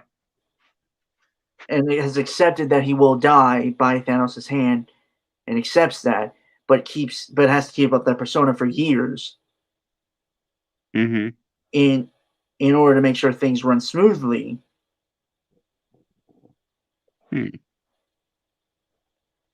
Which I guess kind of adds a tragic element to Loki from all the other movies after like Avengers. Mm-hmm. Well, I mean, assuming they go in the direction of your theory. Probably not, but I think it's interesting to think about. Mm-hmm. Anyway, let's move on to the last thing. Yep. This is something from Netflix. If you guys didn't know, a few years back, Mark Millar of like Kick-Ass, Kingsman, Superman Red Sun, something other stuff, made a deal with Netflix to produce his work. And this is like the first thing that's coming out based on one of his comics called Jupiter's Legacy. Mm-hmm. It's actually really good. Like I've watched videos on it, and it's very interesting. Good cast too. It's being made into a live action series. I've watched this trailer a lot of times actually, which is why I also wanted to cover it. Mm-hmm. It was a very short series, and I hope again, this is an adaptation, so it's going to be, and a lot of times adaptations of Mark Millar's stuff, like Kingsman and Kick-Ass, are often better than what he originally made. Mm-hmm. In my opinion. Yeah. But he does good with creating the basis. Mm. If that makes any sense whatsoever. Yeah. Okay. I mean, it's often what we do. Sometimes all it takes for a good idea to become a great idea is just one or two little tweaks. Yeah. I'll talk about the comic too, because I know a few things about it as we go on in this trailer. Mm-hmm. Shall we? We shall. Banana. Don't you remember the island? And what we had to do Oh, sorry. to earn these powers? 90 years. Okay. So first off, this is one of his more fantastical and less grounded of stories, which I find awesome. Yeah. So I will pull up a synopsis, but from my memory, it is basically this group of friends from the 1920s Mm-hmm. visit like this mysterious island that appeared to one of them in a dream. As you do. It was a real place, by the way. Mm-hmm. And basically, they find like this kind of pocket dimension thing via like this door that is shown. Hold on. Here, and aliens or something like that Mm-hmm. give this group of people superpowers. Again, as you do. Yeah. From the 1920s all the way up to modern day, they're superheroes. They are very much they're kind of a Justice League parody. Okay, hold on.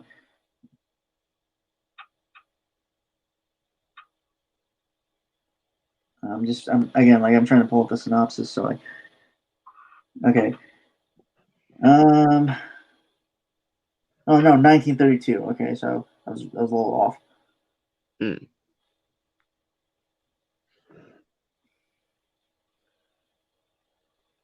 Oh no, wait. Yeah, 1930s. Yep. Okay.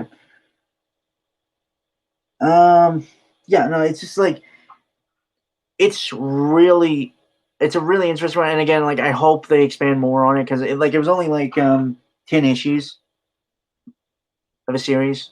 So Oh, well then, yeah, they're probably gonna. This actually is probably gonna be like the second chance for this IP then to yeah. make a bigger impact on the world. Plus, okay, for one thing, I love this trailer got me interested because color. It uses fucking color. And I know that shouldn't be a big deal, but I've made it clear that a lot of superhero shows that I watch today don't really use that much color that much. Well, it's a problem in Hollywood in general for some reason, despite the fact they have all of these Technicolor colors at their disposal, they just don't use them for whatever reason. And it's Right, but annoying.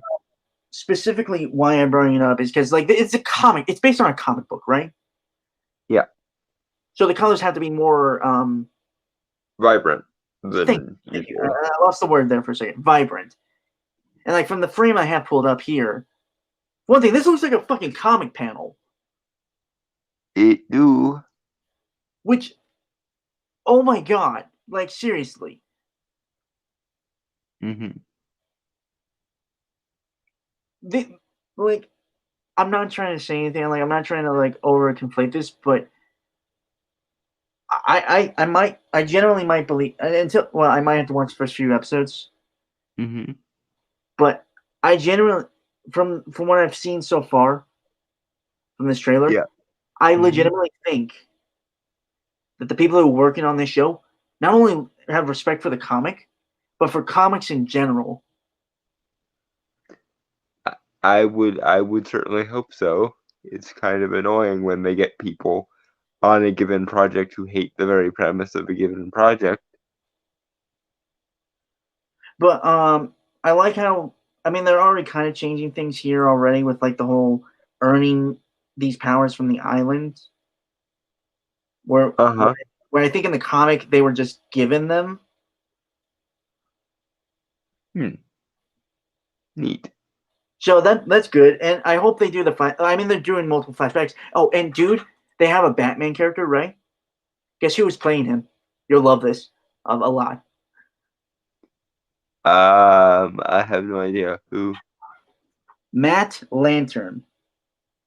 Hold on, I might have to recheck that name. The guy who voiced Anakin Skywalker in the Clone Wars animated show. Well, shit.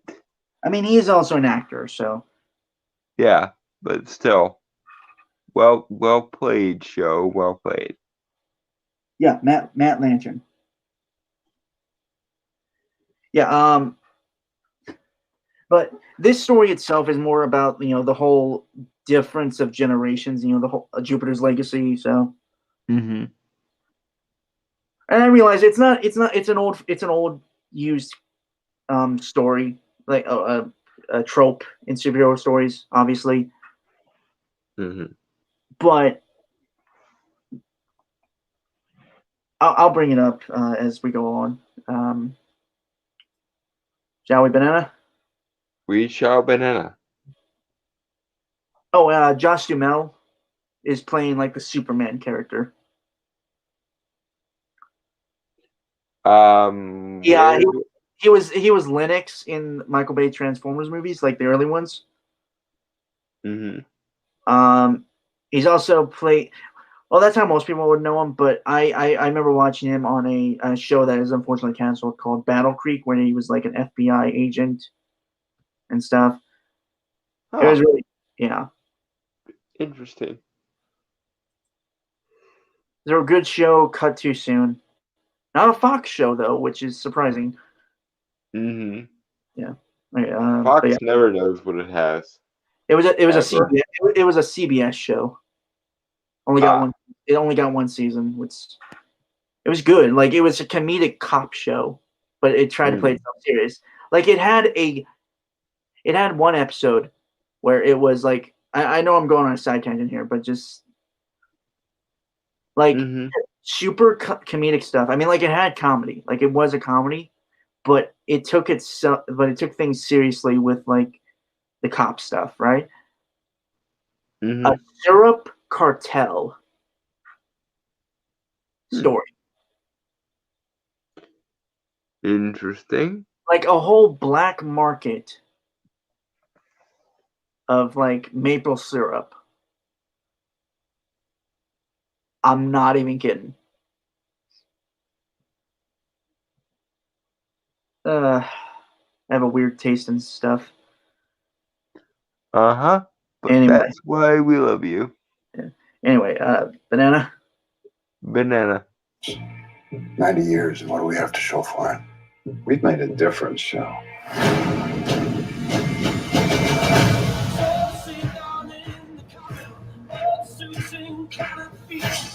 What was Dad like when he was younger?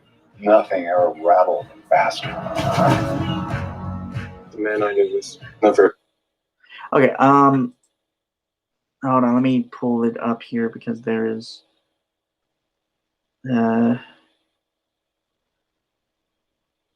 on me.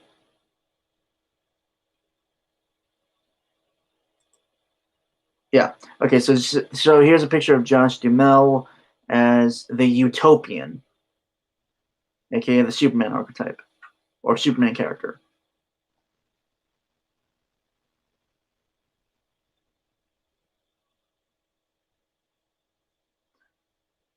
Yeah, the names, while they're not like super brilliant or original, I think work.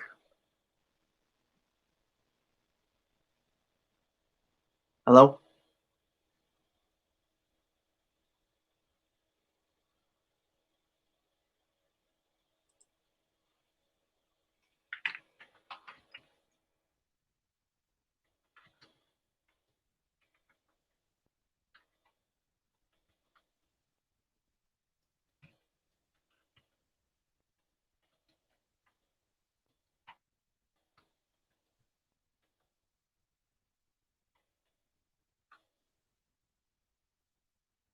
Don't.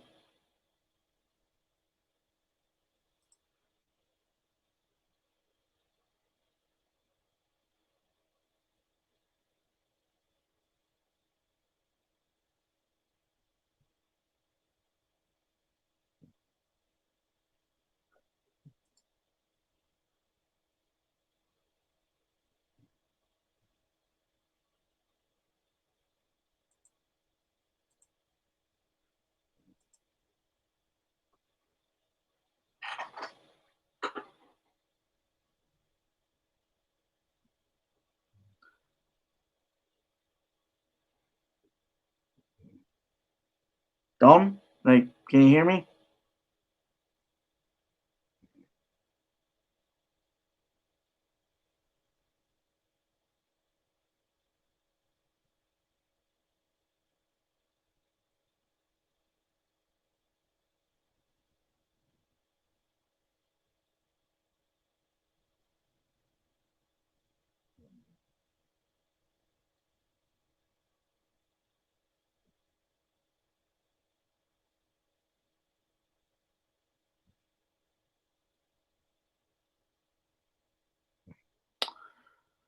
This is awkward.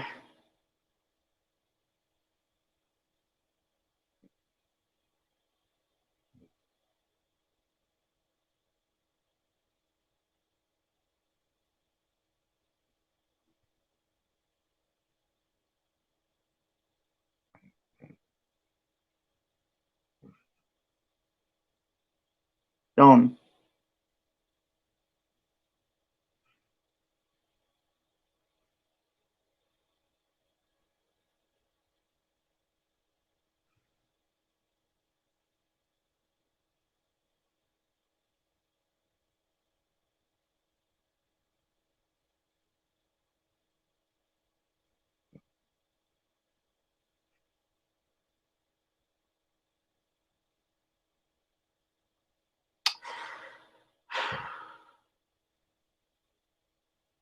Okay, so we're having a lot of technical difficulties this night, folks. So I'm gonna have to call it, and hopefully, maybe in the next couple of days, we'll try to redo this like trailer reaction. Because I don't know, like if anyone else can hear Dolan, let me know. I'm still here. I just don't really have anything to add to that. Oh, okay. I thought you went like completely just. No, sorry. I spaced for a minute because I'm tired. Okay, yeah. Yeah, I got really another. If anything, I'm just gonna gush over this trailer. Yep. All right. Yeah. Okay. So shall we then? Yep. Banana. Banana. Never at home when I was a kid. Too busy saving the world.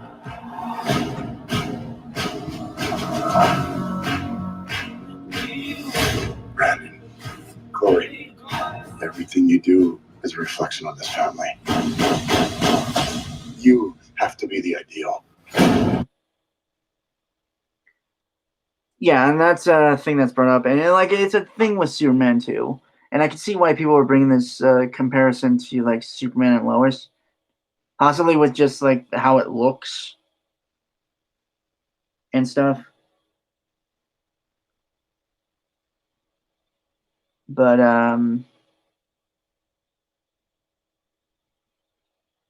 yeah, no, like honestly, I think this might be even better than Superman and Lois, even though like I'm a Superman fan. I do think that show has kind of lost its luster. What was the straw that broke the camel's back? I wasn't enticed to watch any of the other episodes after episode 1.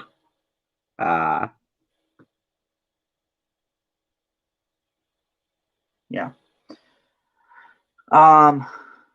This just seems really interesting, like in terms of like just character exploration, honestly.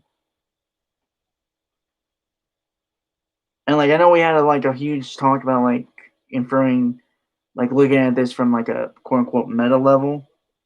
But I have to bring up like the whole like I like the kind of like the whole like older generation passing on kind of like this giant, the whole weight of like the legacy thing and all, and like how the younger generation kind of acts towards that and stuff. I personally, again, like it's more in terms of like how this will affect the characters and stuff.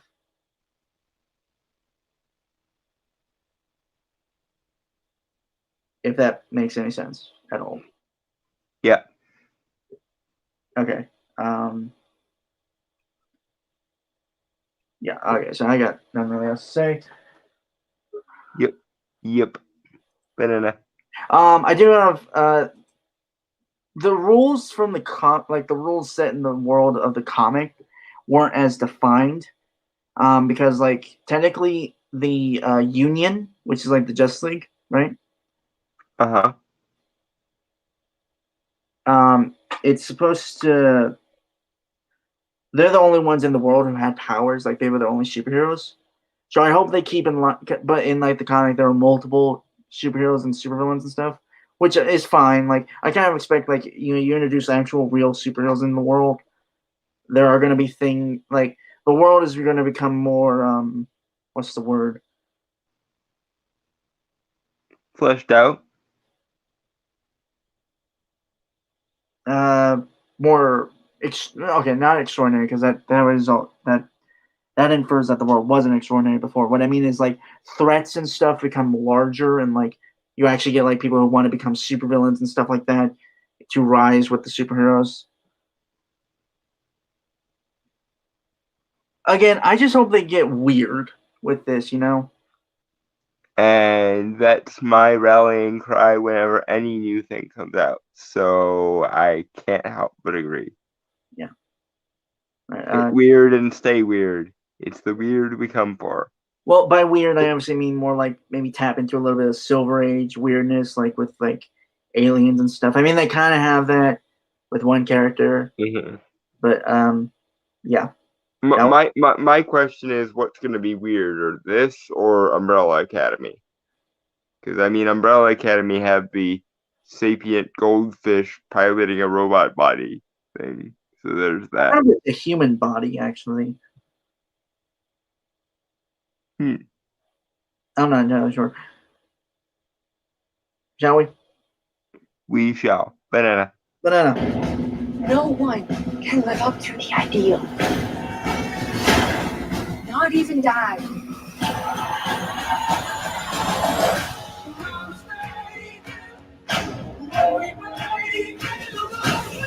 They're not even close to being ready.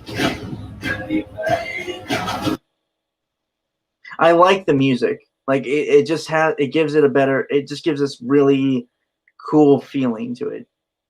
Mm-hmm. Also, like, okay, since it's like here, with everything I'm seeing, I'm kind of getting. I don't know if anyone remembers Powers, the series, based on like the Brian Michael Bendis comic Powers. The series from PlayStation that didn't work out that much, even though I thought it was pretty cool. Mm-hmm. Where like superheroes exist in that world, and there's like it's like a police story in a superhero world. Yeah. They kind of did this thing where they did like a season that took place like before the events that took place in the comics to build things up and build things with like the characters and stuff like that. Neat. So I'm kind of wondering if they're doing that for the first season too, before like things in the comic kick off. But yeah, like you said, like it was only 10 issues, so. Yeah. So hopefully this becomes the version that the creator wishes they could tell. Yeah. Or did tell. Mm-hmm. There's actually like a sequel coming out, I believe, soon. Not sure if that's coincidental timing or if it's meant to like coincide with things. Little column A, little column B, I think. Most likely. Yeah. Well, they did the first series, and they did well, actually, the series itself was published over a couple of years because Frank Quietly, who is the artist, who also did like Superman, All-Star Superman with Grant Morrison, and Flex Mentallo, also Grant Morrison. Yeah, he's that artist. Mm-hmm. Takes a while, and also like Mark Miller, I think wanted to try and get the story just right. So they're taking their time. Well, I mean, the prequel comic was done by a different artist, and the sequel is also being done by a different artist because I've seen like preview photo pictures of that. So, yeah. But yeah, I think for the first season it's going to be it's going to be like a prequel to the major events, just to set things up and give you a better sense of the characters and stuff. Context for the win. Yeah, because like 10 issues for the original series, it was kind of a breakneck. You didn't really get a sense of a lot of the characters and stuff, like the personalities and things like that. So,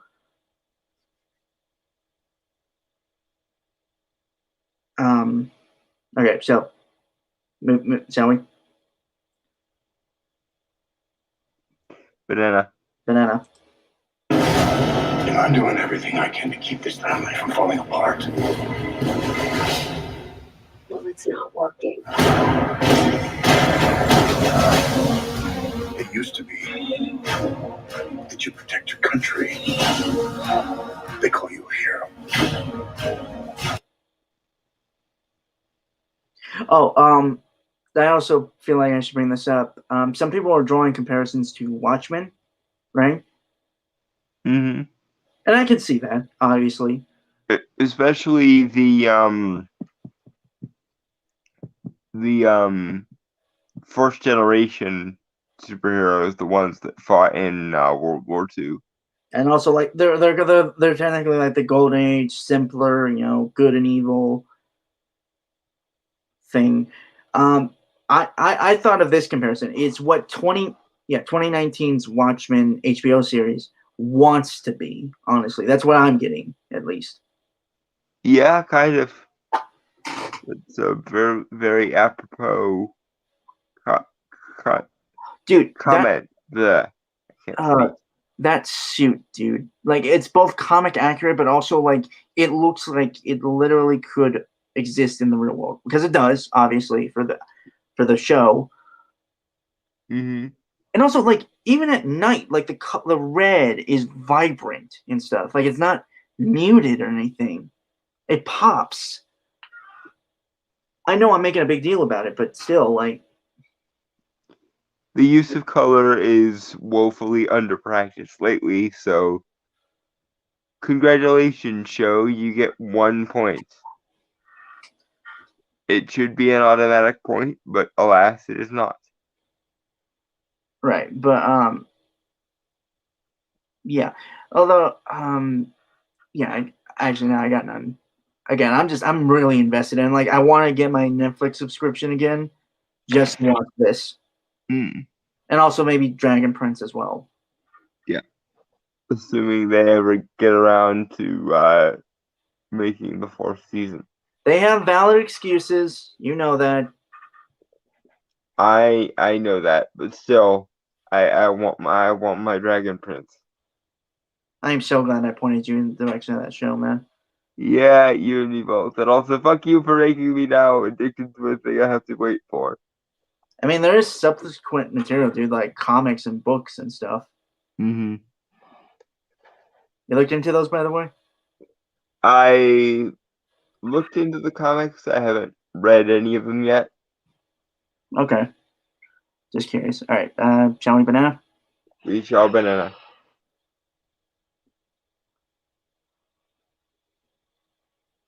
The world is changing. So I guess we're gonna have to change with it. I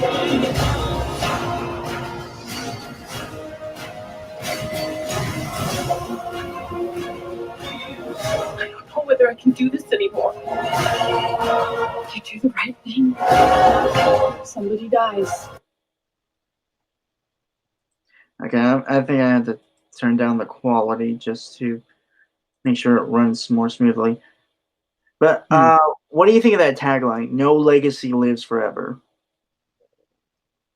I mean, it really depends on the context, because that could mean a Rian Johnson style, like, burn the past down.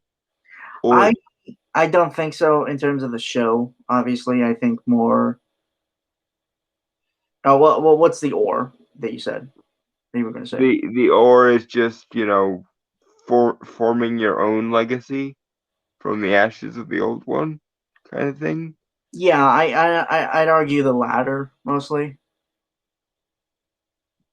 Yeah, I probably would too. It's just, we've all been burnt one too many times by the existing structures. So yeah. Yeah, true. Okay.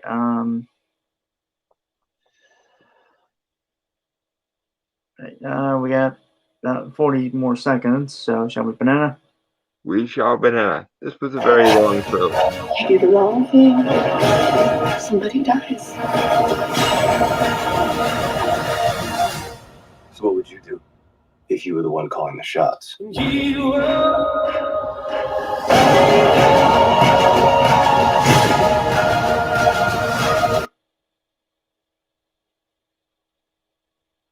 I am interested. Yeah, I'm definitely more interested in this than I am in the Melissa McCarthy thing that came out this week. That was supposed to be a superhero parody. Oh, Thunder Force? Yeah. Yeah, I kind of want to review this. Not Thunder Force. I mean Jupiter's Legacy. Yeah, we can when it comes out. When is the the release date? May 7th. So I have to make sure I get a subscription to Netflix in that time frame.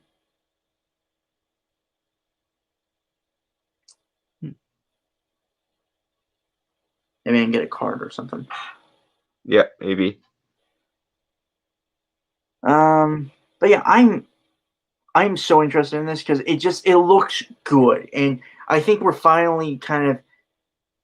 I mean, like the movies and stuff are fine, but I think now we're kind of getting into that whole shows are getting like superhero shows are getting better. Mm-hmm. I mean, like I'm not trying to bash on any of the superhero shows that came before, obviously, because there are some good ones. But as a general rule, I think storytellers have become more comfortable with the genre at this point, and that's letting them be a little bit more risky. Yeah. Which there was generally is paying off. Yeah. There was a reactor I'd watched where like they had made the argument that like superhero shows today are becoming a little less I believe PC, as they had said, in terms of like the content and quality. And with like Invincible and everything we've seen from Jupiter's Legacy, I have to agree. And I'm loving it. Mainly, no, it's not even like the social thing or the cultural thing. It's more just we're finally getting good shit again, and I'm fucking like, yeah. If I was, and I like it because it means we're finally getting to the point where we're allowed to engage in the weird stuff in superhero comics. And this is independent stuff, and that makes me even happier because I'm more of an indies guy anyway. And like you get adaptations of this independent stuff that were more cultural underground hits in the respective in the comics scene. I'm fucking like over the moon on this. And again, like it like Jupiter's Legacy, like it's not like it's the same thing with Invincible. Like it's not really satirizing or anything or like a parody. It's more a loving homage to superheroes while taking it in, kind of going to a logical evolution of it.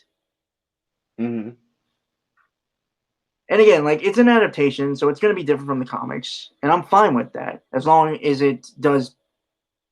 I mean, like it makes sense. It kind of has to be for Jupiter's Legacy's case because it's only 10 issues. So, but either way, I am excited.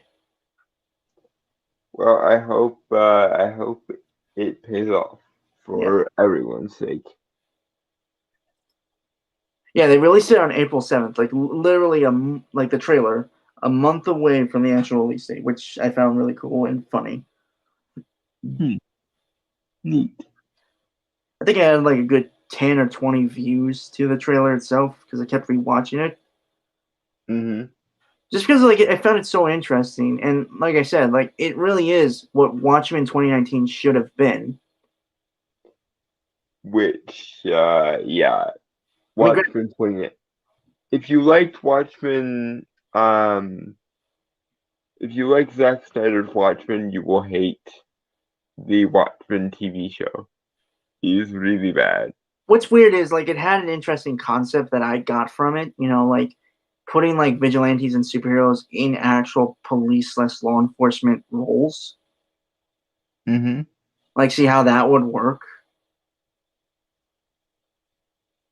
Mainly I got it from like the where like the police were wearing the masks thing.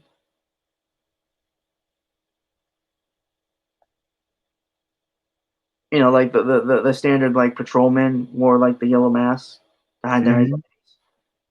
I think that's an interesting concept. Like literally, you give the power of a regular law enforcement officer to a guy who technically who took the law into his own hands previously, because the law the law wasn't getting things done.